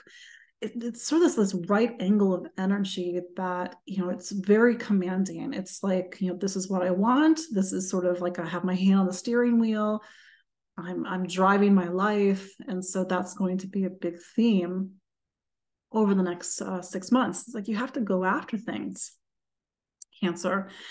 And I was kind of thinking about Cancer, and I really want to highlight this because it's an opportunity for you. You have Jupiter in your 10th, and Jupiter is not going to be in your 10th sign of career for much longer. In fact, by May 16th, it's going to be in Taurus. It's a whole other conversation. Jupiter is trying to make something bigger, hopefully for the better. It's trying to open doors. Typically, Jupiter wants to help us out. It wants to give us opportunities. Sometimes Jupiter can be the shadow side of Jupiter. That's another thing.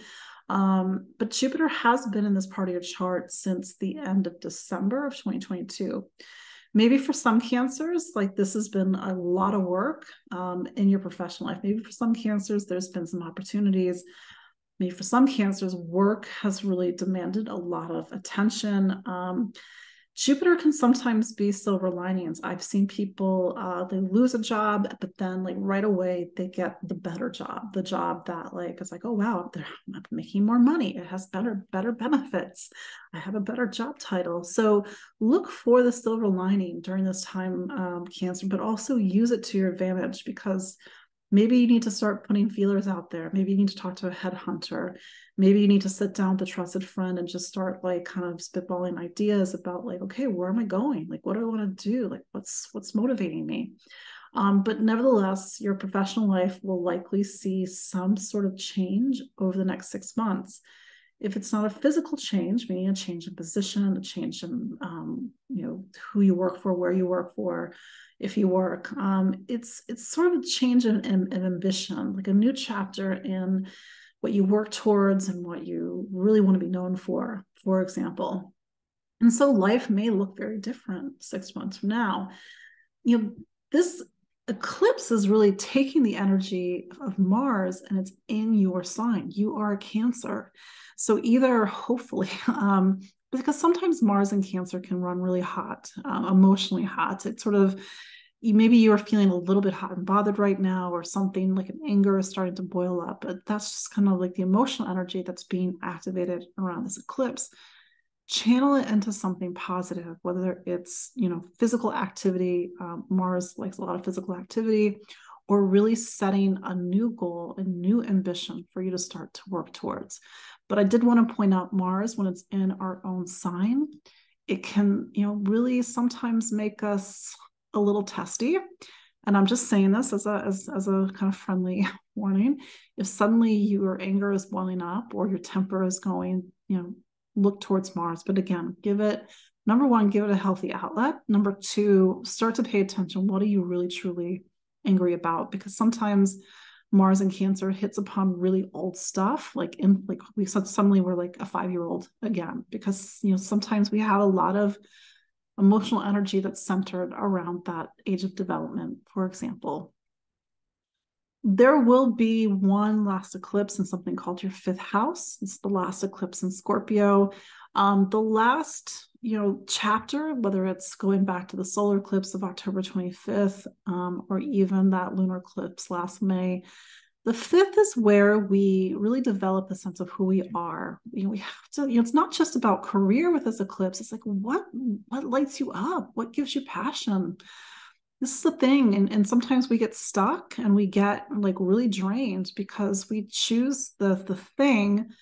It's just where it's just about the money. And I'm not going to argue against being practical and making sure our bills are paid. But sometimes when it's just about the money, it sucks the life out of us. The fifth is like we have to get back to what gives us life, lights us up, gives us a sense of like greater purpose and who we are. For some people, kind of switching gears, the fifth is about pregnancy and children. And maybe you have seen either if you have children, of course, this is not relevant to everybody. Children have demanded a lot of your attention over the past year plus.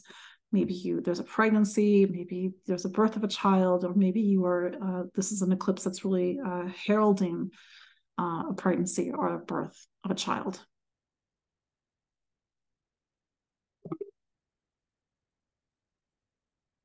Leo and Leo rising. So this is going to be something called a ninth house and a fourth house eclipse. That fourth house, you're sort of coming out of this very dynamic time that's been about home and family. The energy of the eclipses point towards Mars in the 12th. It's also picking up on big Uranus energy. I'll get into that in a moment, but also our first taste of Pluto in your relationship sign. So first, let's talk about how the first eclipse in the ninth house. The ninth house is the space of faith, truth, mission, purpose. The ninth is where the world is revealed to us. The goal for the ninth is for our world to be big, not to be small, or not to be judgmental. But the ninth is where we develop a sense of philosophy. We know what we believe in, we know what we stand for, we know our sense of right and wrong and convictions. And so from a very mundane level, over the next 6 months, you may have to get very, into what do you believe in?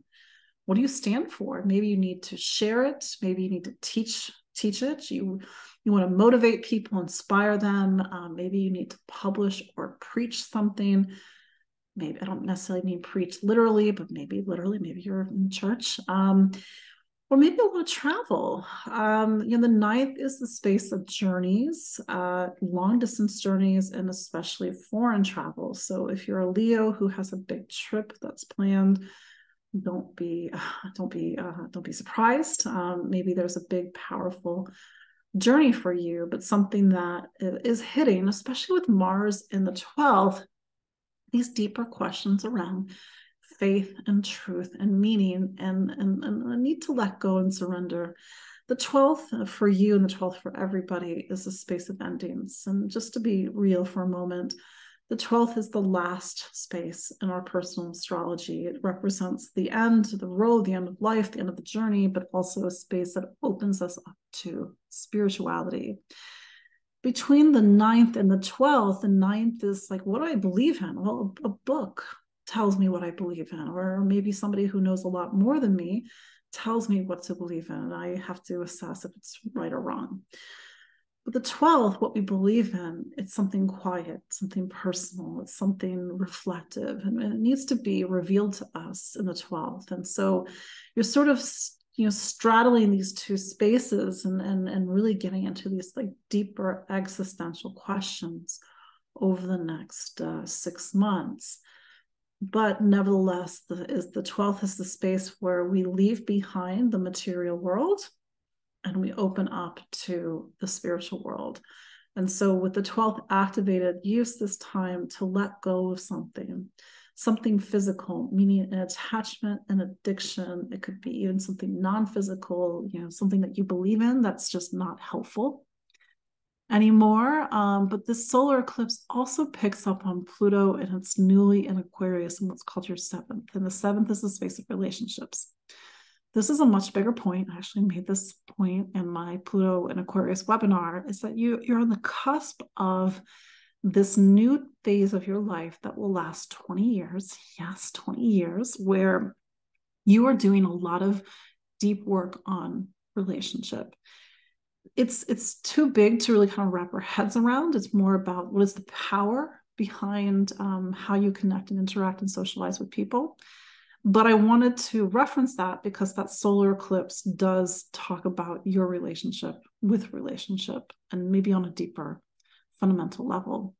The energy of Uranus in your 10th, think back, Leo, since 2018, 2019, what's your professional life look like then versus now? And maybe, you've seen a lot of big changes because you've been in a period and you're sort of halfway plus through that period of reinventing your professional life, reinventing what you want to be when you grow up. For some Leos, they've made 180s. For other Leos, it's been a breakthrough. You can't play it small anymore, Leo. You have to do, what you need to do in the world. Nevertheless, this is the last eclipse in something called your fourth. The fourth is the space of home and family roots, foundation. Go back to that eclipse in October of 2022, even the lunar eclipse in May of 2022. Like, what's been the story around family, past, memory, mom and dad? Maybe there's been a move, maybe there's been a change in the household, maybe somebody moves in, maybe somebody moved out. It's been a kind of some letting go of some past family stuff, but also needing to get into that emotional core. We all have it, but sometimes that emotional core can be a little complicated. So just take care of yourself, Leo, especially around that lunar eclipse that's on May 5th. It might be bringing up a lot of emotions and energies.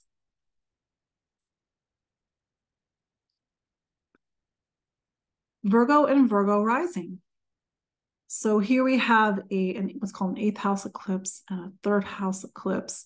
The energy of Mars is pointing over towards the 11th, and Mercury, your boss, your ruler, is going to be retrograde in the 9th. Get to what this means. So here we are. We have our first eclipse in the 8th house. This is the space of deep emotional work and transformation.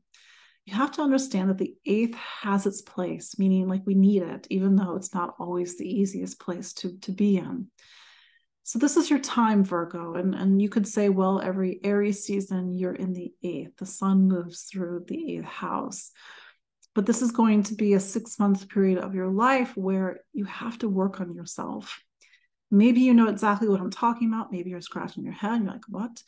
But the next 6 months, a lot of deep emotions may be coming up. Maybe you are getting into these themes, deep themes around trust, vulnerability, intimacy, sexuality, navigating life, capital L life, or needing to take your emotional health and wellness seriously. The new beginning is, you start working with a therapist, a counselor, or somebody that does similar work. This also brings up, over the next 6 months, like a lot of stuff from the psyche, a need to heal from the past traumas, of course, if this is relevant to you, Virgo, and to discover the deep self. But this is also finances. So this space has a sort of a dual expression. It's both about the emotionality of life and sometimes the very deep and poignant emotionality of life, but it's also about money. This space is a money space. It talks about finance, assets. It's not just your money per se, meaning your money in the bank. It's the sense of wealth, the wealth that can come from other people. Maybe it's a spouse's money. Maybe it's an estate that's been set up. Maybe it's an inheritance, or maybe even to do your taxes, focus on debt, or to even set up an estate or do financial planning, for example. So this is a time, especially with this Aries, it's really initiating you in this time to really look at the emotionality of your life, but also to look at your financial life as well. This energy of the eclipse points over to Mars in the 11th. So Mars is the boss, the ruler of this chart, and it's in the space that talks about friends, community. Can I trust? Can I be vulnerable with a friend? Who are my people? Where do I belong? Are my friends actually supportive of me? The 11th is not just friends and community. It's where we feel a sense of placement in the world, a sense of belonging, for example. But it's also a space that opens us up towards the future. The 11th is where we are coming off the very top of our astrology, career, ambitions, public life. Now we're starting to look ahead. in order for you to really look towards your future, to really sort of question, like, where do I want to go? What's my vision? Like, maybe you need to take a deeper look at yourself and maybe how you trust or don't trust, for example. But that said, Mercury, which is your boss, your ruling planet, it's going to be retrograde. It's not retrograde at the time of the solar eclipse, but it's going to be retrograde shortly thereafter. And it will be retrograde during the eclipse period into May. So Mercury retrograde, what is Mercury retrograde? Excuse me, what is a Mercury retrograde? It's a yin phase. A yin phase means that it's time to pull back, to let go, to analyze, to reflect. Mercury is retrograde in something called your ninth. The ninth talks about wisdom and knowledge, our sense of the world, how do we see the world, education, faith, truth, meaning. But the ninth is also judgment, and maybe taking a second look at judgment, or where judgment can be a blind spot. Mercury is in the same place as Uranus right now. That I don't think it's a conjunction, but it is. Now I want to look at the clock where Mercury is going to be. Mercury turning retrograde. It's actually it's earlier. No, it's actually not that far from Uranus. It's just a couple of degrees. Hang on, let's bring the slideshow back. It's just a couple of degrees away. So this might be a retrograde that illuminates something. It gets you to see something differently, or maybe it shakes you awake, and that's where you have to re-examine your beliefs or re-examine your sense of judgments. Finally, the eclipse on on May 5th is in something called your third house. The third house is the space of voice, communication, how you think and listen and learn, but it's also about choices. And for you, Virgo, to go back and to reflect on what has been happening over the last year plus. You had a lunar eclipse in this space back in May of 2022, a solar eclipse in this space in October of 2022. What is the common theme? What is the common thread, for example? So this is a space where also we can make powerful choices. And maybe with a lunar eclipse, it's revealing something to you. And maybe with that Mercury retrograde, you're like, oh, actually, now I see things from a different perspective. I need to make different choices. I will say this because sometimes there's this narrative where it's like, oh, wait, I have to wait till Mercury is fully direct before I can do anything. That's the thing about eclipses. It's like life moves quickly. It doesn't care that something's in retrograde. And you might have to make decisions in May before the eclipse, before Mercury turns retrograde.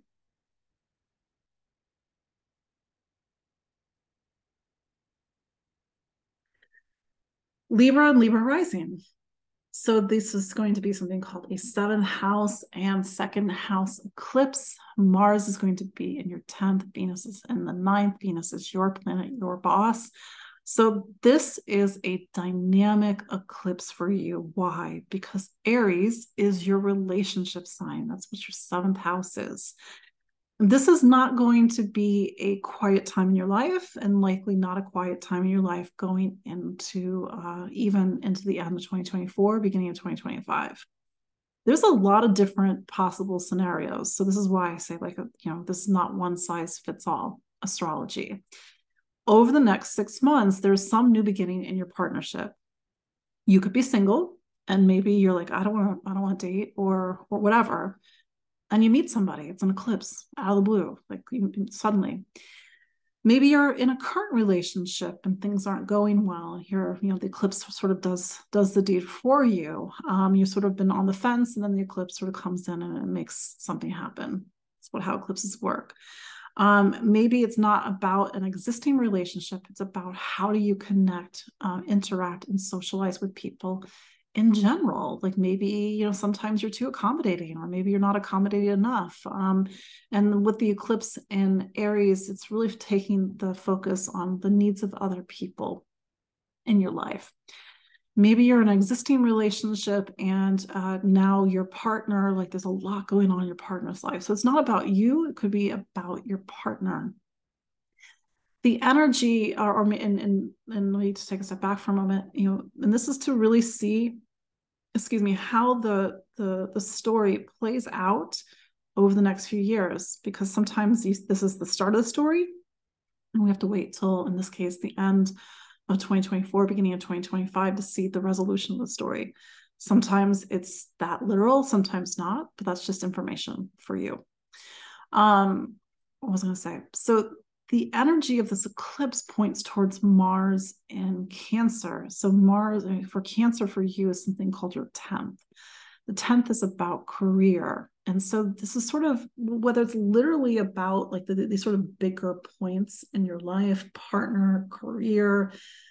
If it's not your career, it's the sense of direction and responsibility and duty that your life takes. Sometimes the relationship change is the birth of a child, and becoming a parent, which is a change in your status, change in your career, means you have a new title after your name. And maybe that's where this eclipse is coming into your life, because eclipses will announce the birth of a child. It's not that they sometimes do, sometimes don't, that they actually do. So for some people, of course, that's a very niche example. Like this is the change in relationship is because it's a change in duties and responsibilities in the relationship because of the birth of a child, or something about a child in general. The energy of you, because your planet is Venus, is over in the 9th. And so it might be bringing into the mix these sort of bigger points about faith and truth and philosophy. A lot of times, two people in a relationship, maybe they don't see eye to eye. Maybe they believe in different themes. Or maybe it's about two people in a relationship needing to find commonality and to find a common purpose, a common goal, a common mission to work around. Lastly, there's one more eclipse. This is the lunar eclipse on May 5th. It's in Scorpio. So Scorpio is a money sign for you. You had an eclipse in this space back on in May of 2022, October of 2022. Money is a lot of different things, whether it's changes in your income, maybe you've seen some ups and downs. Sometimes eclipses can be ups and downs. Maybe you've made investments and purchases in property over the last year plus. Maybe maybe it's a little bit more esoteric, where you are something very aware of resource, what you have and what you don't have. Or maybe sort of these more abstract themes around value and worth, and even self-worth. The eclipse is in Taurus on the other end of things. That is also a money space for you. So this is sort of wrapping up this chapter that's been on some level about finance, property, assets, value, worth, whether it's your money, whether it's money you share with somebody else, property and assets that you have with somebody else, investors, a partner, for example. But this is sort of bringing to a close a phase that's talked about material stability and security.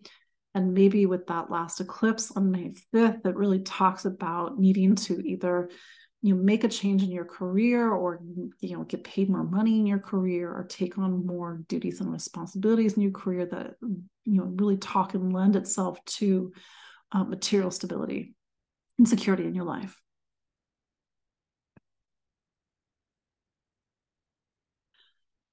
So Scorpio and Scorpio rising. This is a shift in the weather for you, Scorpio, although you've got one last eclipse in your sign. Praise the Lord. But this is going to be a 6th house eclipse, the first eclipse, the solar eclipse, and then followed by that last eclipse in Scorpio, which is what's called a 1st house eclipse for you. The energy of Mars in both cases, the energy of eclipse points towards Mars in the 9th. We'll talk about that in a moment. And this is our first real, let's say, connection to Pluto now in your 4th. We'll get to that in a moment. So this is a first eclipse in something called your 6th. And the 6th is a space of health and wellness.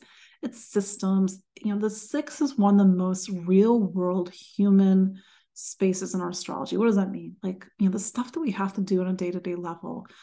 Taking care of our lives, taking care of our bodies, taking care of our health, taking care of our dog, taking things for a walk. The 6 is where we really kind of organize our life and we create systems. So this is going to be different things to different Scorpios over the next 6 months. So here's where I'm going to just put some things on the table. It's not a prediction, but I just, kind of want to do my due diligence as an astrologer. And I say this metaphorically speaking, if you feel like life has been showing you the check engine light for a while, meaning you haven't been taking care of your health and wellness, you know that you need to take the check engine light has been on for probably a year and a half. Here comes an eclipse. And I'm just saying this to say this. Over the next 6 months, you need to take care of your physical life. And for some, small subset of Scorpios, something's going to really demand your attention. And that's just how eclipses work. This is why I just want to be fair to eclipses. Maybe this is not relevant to you, for example. You can use this energy positively. You're like, oh, shoot, like maybe actually this is the time where I do take care of my physical life. I go for a walk, I go to the gym, I cut some things out. And maybe, and this is in advance of that eclipse that will happen in October of 2023, you need to really start to think about, what are you attached to, a Scorpio? How do you start to make some space in your life? If it's not health, then it's, really the start of a new project, the start of something that really needs a lot of kind of diligence and, kind of daily work. This is work, not in a career and ambition level work. This is like day-to-day grind work. Scorpio has a little bit of a reputation, and a well-deserved reputation, for being a bit of a workaholic. That's because Mars and Aries is what's called your sixth sign. You typically have a lot of energy and drive, and you can just keep going, going, going. So for some people, the eclipse says you can't keep going. For other people, it's to focus, to get the body working in a different way. With the energy of Mars over in your ninth, it's picking up on a little bit of some philosophical points over the next 6 months. It's work, but what for? Like, is it work for work, or is it work that's actually mission aligned? If it's health, maybe Mars is trying to get you to examine your beliefs, your beliefs about yourself, your belief about health and wellness. Maybe you have some outdated beliefs about your body that need to be updated, so everything is supportive and nourishing, for example. And for some Scorpios, it's a project or it's work, but it's stuff that takes you into other countries, or a lot of travel, or it's work where you need to, or it's a project that actually maybe talks about publishing or taking your ideas and getting them out into the world. It's probably going to be a busy next 6 months, Scorpio. Again, possibly a lot of travel, a lot of exploration. If it's not literal travel, it's kind of getting into these deeper philosophical points. What do you believe in? What do you stand for? What's your compass point, Scorpio? Do you need to reevaluate your personal compass point? Certainly the last few years have showed you a lot, and maybe there's even been a lot of change. Speaking of which, let's first talk about Pluto so I don't forget. Since March 23rd of 2023, Pluto is now in what's called your fourth. That's the very base of your astrology. It's home and family. This is the start of a 20-year chapter. I know, 20 years. But we can't negate the fact that the solar eclipse on April 20th is making something called a square to Pluto. Although this eclipse is a 6th house eclipse for you, health and wellness, it's at 29 degrees of your 6th. It means it's like right at the very cusp of the beginning of your 7th of relationships. Maybe we can kind of round it up. Maybe we should kind of consider both. I think it's still a 6th house eclipse for you, but it is, awfully close to this doorstep of relationship. That said, Pluto in the fourth, there's a lot of power in this eclipse, and it's probably going to be a pretty dynamic next 6 months. I know that's a big statement. I know you're tired, Scorpio. Maybe you need to go on vacation. Maybe that's Mars in the ninth, but something is starting to shift and change. And this is the first hint of the deeper emotional and sort of spiritual root work that you're going to be doing for the next 20 years. I know. Maybe it's something about family is coming up, home, past, memory, mom, dad. The lunar eclipse that's on May 5th puts you in the spotlight. I know you're in the spotlight again, Scorpio. And for you, Scorpio, to go back and to look at what was happening with that lunar eclipse in May of 2022 and that solar eclipse of October 2022, because this is that sort of final, or at least one of the final punctuation points.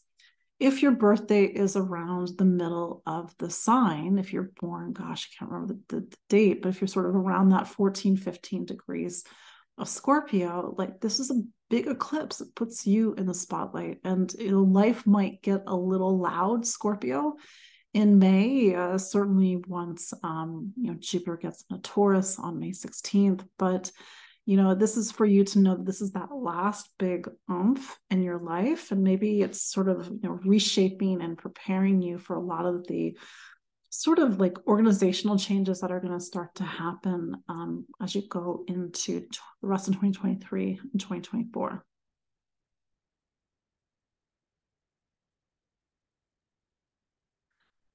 Sagittarius and Sagittarius rising. So this is what's called a 5th house and a 12th house eclipse for you, Sagittarius. The energy of Mars is pointing in your 8th, but then you've got that Jupiter, your planet, your boss, your ruler, in the 5th. So let's first talk about that first eclipse. And the eclipse that's on April 20th is in your 5th, the space of creativity and self-expression.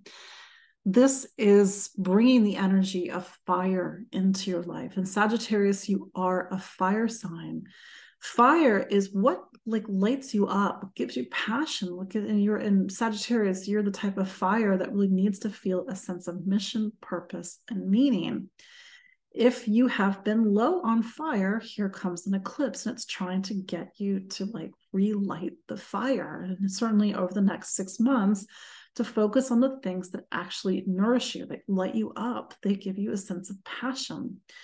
For some Sagittarius, it's the next 6 months that's really focusing on also identity. What makes you you? You're getting to the heart of who you are. You're getting in touch with your creative energy. Maybe you're starting something that's creative. For example, if you're an artist, for example, this could be a really great time to produce work. For some small subset of Sagittarius and Sagittarius rising, if this is relevant to you, that spark of life is also the spark of the birth of a child. And I'm saying this because eclipses herald the birth of children.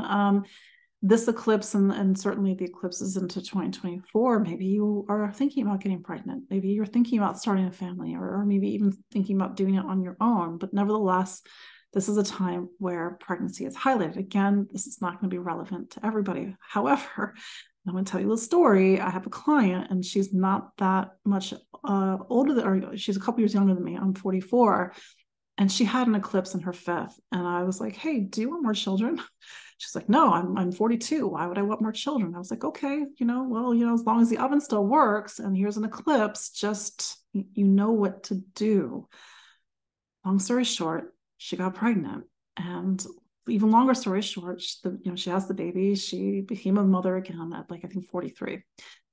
Sometimes eclipses, eclipses do their own thing. And I'm just saying this, if you don't want children, you know what to do, but you can also channel that energy into other forms. For example, the energy of this eclipse, Mars, points the energy to something called your 8th. There's a sense of self, identity, but then there's the shadow self, the self-saboteur, the parts of us that kind of get into that deeper emotional material, but also the part of self that we really need to feel safe to let people into. This eclipse that gets into creativity, sex, romance, but also, intimacy, vulnerability, power. The 8th is the space where we do our inner work, whether we talk to a therapist, whether we do the work on our own. But this is activating a process of personal reformation and transformation that takes you over the next 6 months. By the way, going back to the 5th, that's where Jupiter is, and Jupiter is your planet. So this eclipse is really activating you over the next 6 months. And ultimately, you are a planet you are a sign that's about faith. What do you believe in, Sag? what drives you, what motivates you, what gives you a sense of mission and purpose in the world, what you stand for, what's your sense of right and wrong.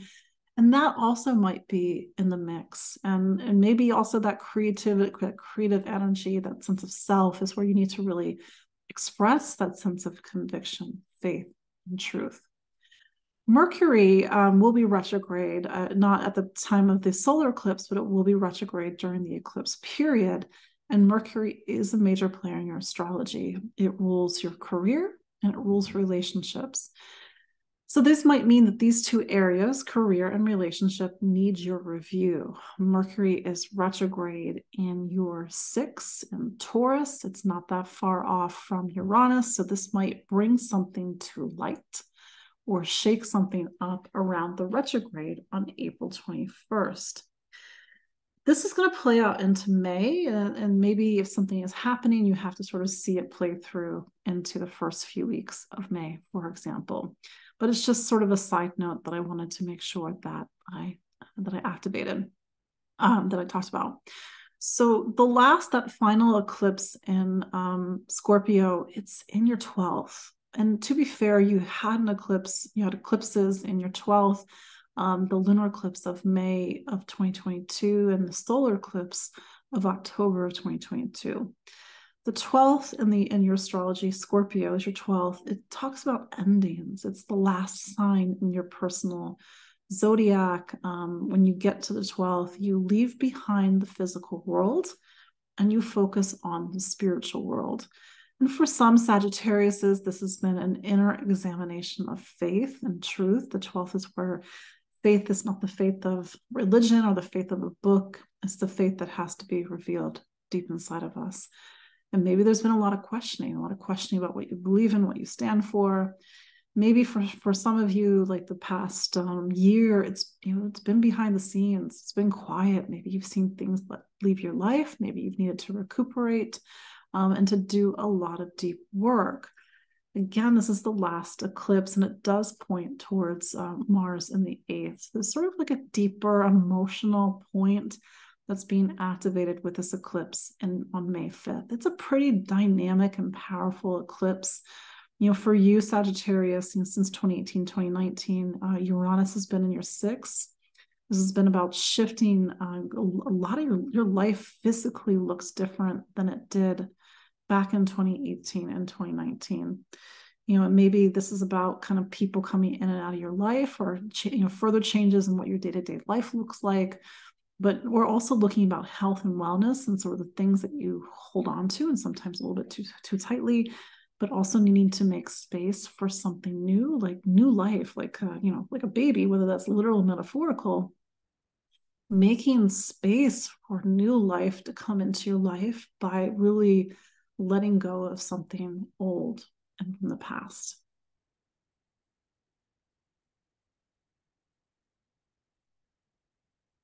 Capricorn and Capricorn rising, this is pretty dynamic eclipse for you. Certainly the Aries eclipse that's on April 20th. It's a 4th house eclipse, home and family. And that last eclipse on May 5th, it's 11th house, friends, community, society, humanity. The energy of Mars is another reason why it's a dynamic eclipse is in your 7th of relationships. So a lot of changes and some very key areas of your life. So let's start with that first eclipse, Capricorn. That eclipse is in something called your 4th house. That is the space. It's a very base and bottom of your astrology. It's the space of home, family, roots, foundation.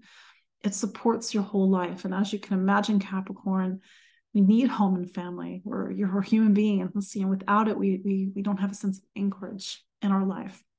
So the next 6 months could bring dynamic changes to your household, your home environment. This could mean a gamut of things. Somebody moves in. Maybe it's a serious relationship, and you and a partner move in. Maybe somebody moves out. Maybe it's a roommate. Maybe you leave the family home. Maybe a relationship ends and somebody moves out. Maybe it's a move. Maybe you purchase a property, you get your first home, or maybe you and a partner need to make a change. But it's and I'm saying partner because the energy of this eclipse points towards the 7th relationship. So Mars is in Cancer. Cancer is your relationship sign. This is, activating a lot of things, and it's probably going to be a very powerful 6-month period for you, Capricorn. Of course, not all Capricorns are going to live the same story. If you have zero interest in relationship, maybe this is more about, how do you connect with people? How do you interact? How do you socialize? How do you get your needs met? How do you feel really safe and anchored and feel like you can really be supported by people or feel like you belong someplace? Nevertheless, a very classic way of looking at this eclipse narrative is that there's the start of a relationship. Somebody moves in, it could even be a pregnancy, a baby, just wanting to start a family. But this is going to be the first eclipse in a series of eclipses that take you into March 2023. So this is the start of the story. And sometimes we have to kind of see the story play through in this case, over the next 2 years. It could be the start of a relationship. It could be a new phase or chapter in a relationship or an end of a relationship. And even if you're not in a relationship, for you to sort of be present and aware of where relationship is in your life as a whole. Is it crickets? We need people, even if it's not a romantic partnership, we still need relationship and connection. This is the last eclipse in Scorpio, the sign of friends and community, and it brings a chapter that's been with you since 2022. So for you, Capricorn, go back. What was going on in May of 2022? What was going on in October of 2022? Here you are again. It's the final eclipse. Maybe you have seen changes in friendships. You've seen changes in your social circle or community. Eclipses bring change, but that South Node in Scorpio over the last year plus, it's been a deeper work about how you relate and connect and interact with people on a larger level. And maybe you've really struggled with, where do you belong? Like, who are your people, for example? This can bring about, a need to put a spotlight on a friendship, to resolve something, to end something. Scorpio is a sign of endings and decay, but this is the ending and decay that brings new life into your life. The 11th is also the space of the future, like making sure that, even as you settle down or plant down roots or really focus on relationship and partnership, that whomever and whatever it comes into your life is aligned with the vision of the future that you have. So maybe this eclipse is trying to get you to reassess what you want your future to look like.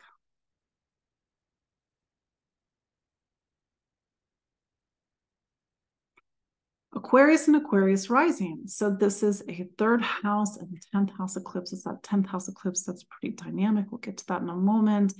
Energy of Mars in the 6th, health and wellness. But, maybe you know this, maybe you don't. As of March 23rd, Pluto has been in your sign. I will get to that in a moment. So first, let's talk about that eclipse that's on April 20th. It is a 3rd house eclipse for you. This is the space of ideas and information education. So in life, each of the houses, each of these spaces deals with a different symbolic facet of our life. Over the next 6 months, it's probably going to be very busy. The 3rd house is a space that is both mental, but it also creates a lot of movement in our life. On a mental level, over the next 6 months, you're focusing on education. You're taking classes, you're taking workshops, you're voracious for more information. And already, Aquarius, you are an intelligent sign, so I'm sure this is helping you to get, more deeply into something. There's a restless curiosity in this eclipse for you, and maybe you need a lot of movement, a lot of travel. It's not necessarily foreign travel, although that might be with the eclipse that's later this year in October. But this is a time to also reevaluate and to reflect on, the role of voice and communication. Like, how do you speak? How do you listen? And how do you learn? And maybe for some Aquariuses, you're not taking the class, you are teaching the class. For some Aquariuses, this is more public speaking or public, not more, it's public speaking in general. maybe this is a time when you are, especially with Jupiter there, like really thinking about, sharing something that is your truth or something that you want to motivate and inspire people with. For some Aquariuses, they're starting a manuscript. They're starting, kind of coming up with coursework, for example. But this is also a time that's about making powerful choices. And maybe, especially with Mercury retrograde throughout this eclipse period, you need to really reevaluate your choices about something. Choice, options, variety, needing to weigh your options. This is going to be at the heart of a lot of your experience over the next 6 months. The energy of this eclipse points towards Mars and Cancer. So for you, Aquarius, Cancer is your sign of health and wellness. And this is just for you to reflect upon is how does choice impact your health and wellness?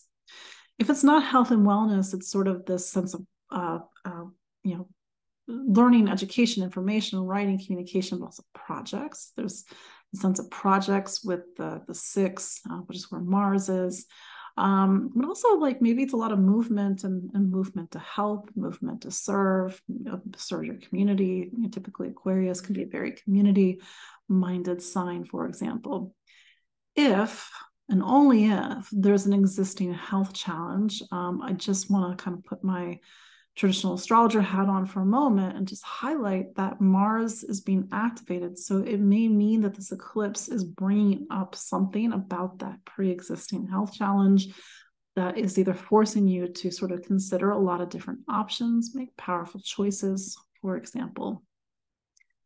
This eclipse, the one that's on April 20th, powerfully activates Pluto in Aquarius. So it's making something called a square to Pluto in Aquarius. So if you are born on the 19th of January, the 20th of January, people who have that 0 degree Aquarius sun, like you're feeling this eclipse because Pluto is in a space that it's never been in your life. Pluto conjunct the sun, or even Pluto being in your sign for the first time in your life, even if you're not born that early in Aquarius, it means that this eclipse is activating a dynamic new chapter in your life. Pluto is a pretty black and white influence. It talks about like, this is the life you had before, this is the life you had now. And maybe you know what I'm talking about. It makes sense. Maybe it doesn't make sense. Maybe it'll make sense later. But since March of 2023, Pluto's been in your sign. There's something about the version of who you were before that, the life you had before that, that on some level doesn't exist anymore. And maybe that's not so obvious, but certainly it'll be by the time Pluto gets back to Aquarius, it's going to go back in and out into November of 2024. That said, this lunar eclipse in Scorpio, and this has been highlighting some pretty powerful energy over the past year plus. This lunar eclipse in Scorpio is the last one in your career sign. So Aquarius, what's been going on in your professional life? Have things been going up and down? Have there been job changes? Have there been more responsibility? Maybe you've been in the spotlight as well, but this is the last eclipse. And to sort of see how it connects to May of 2022, October of 2022, and this eclipse in a way brings things to a conclusion here in April, May of 2023.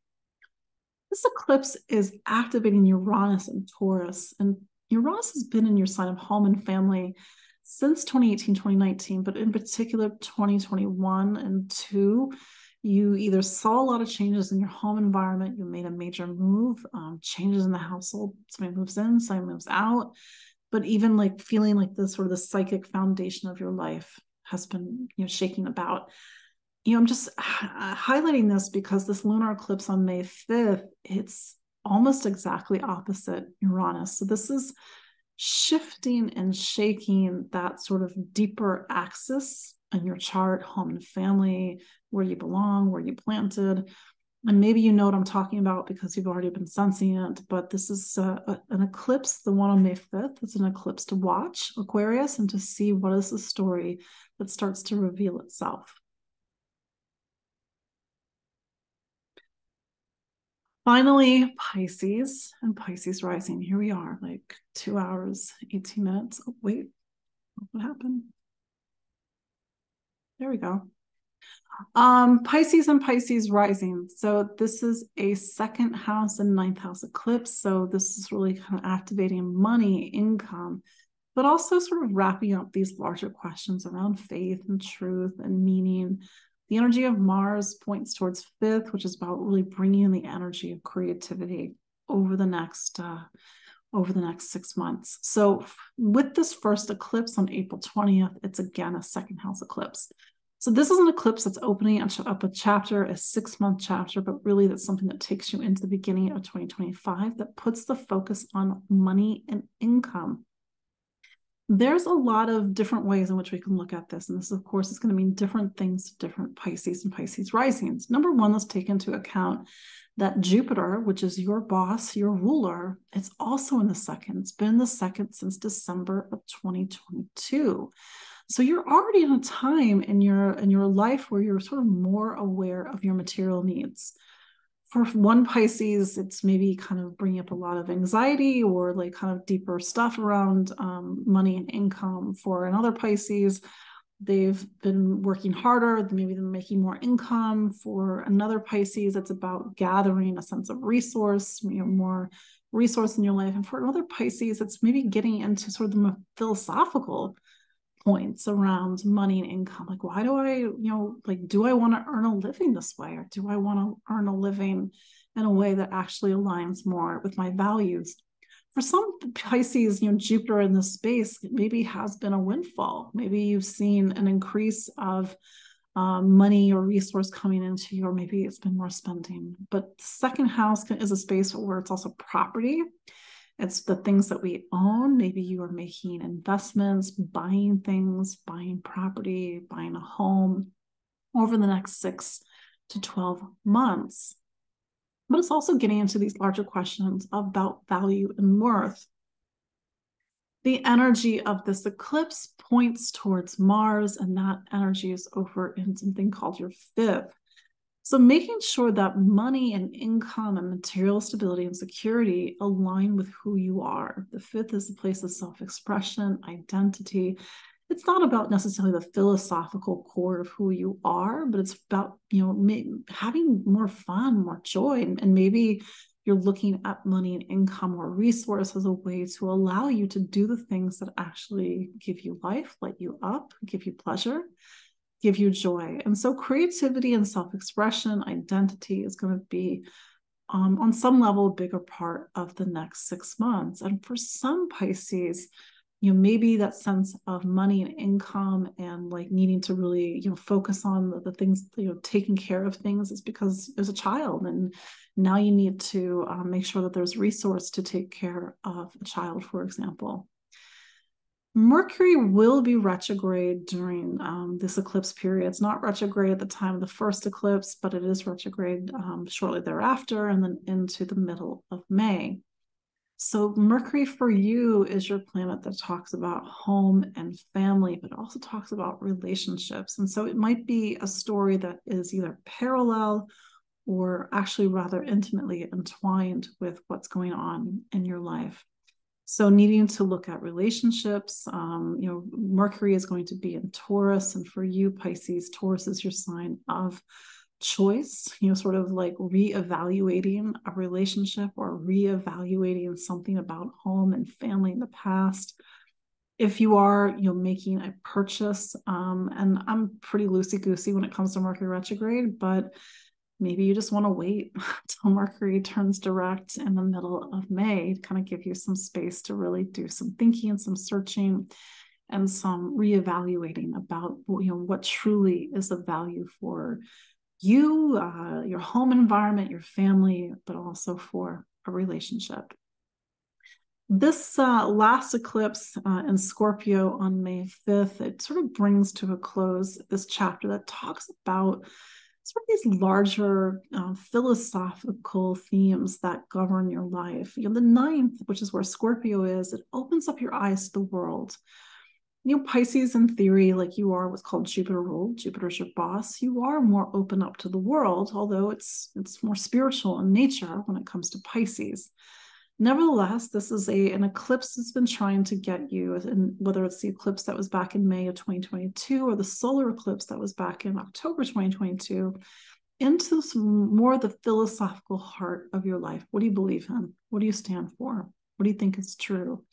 Looking at judgments, the judgments that you hold, the judgments you carry, and sometimes the blind spots that our judgments can create in our life, and maybe need to reevaluate our choices. For example, for some Pisces rising, this has been a period over the last year that's been increased travel, and certainly travel has been more available to us over the last year, whether it's foreign travel, local travel, but there's been a time to explore, to be curious, to learn, to focus on education. And then these final eclipse that will be in October 2023, it's like, what did you learn? Like, what are your conclusions? What are the choices that you're going to be making? But then that said, see how this eclipse gets into like this kind of bigger philosophical theme. But this eclipse, it does activate Uranus, and Uranus has been trying to wake up your voice, like shake you awake, how you see things, how you see the world, how do you see your life, how you see your choices, since 2018 and 2019. So we made it, everybody. Questions for the people that are still with us. This is your opportunity to put a question in the chat.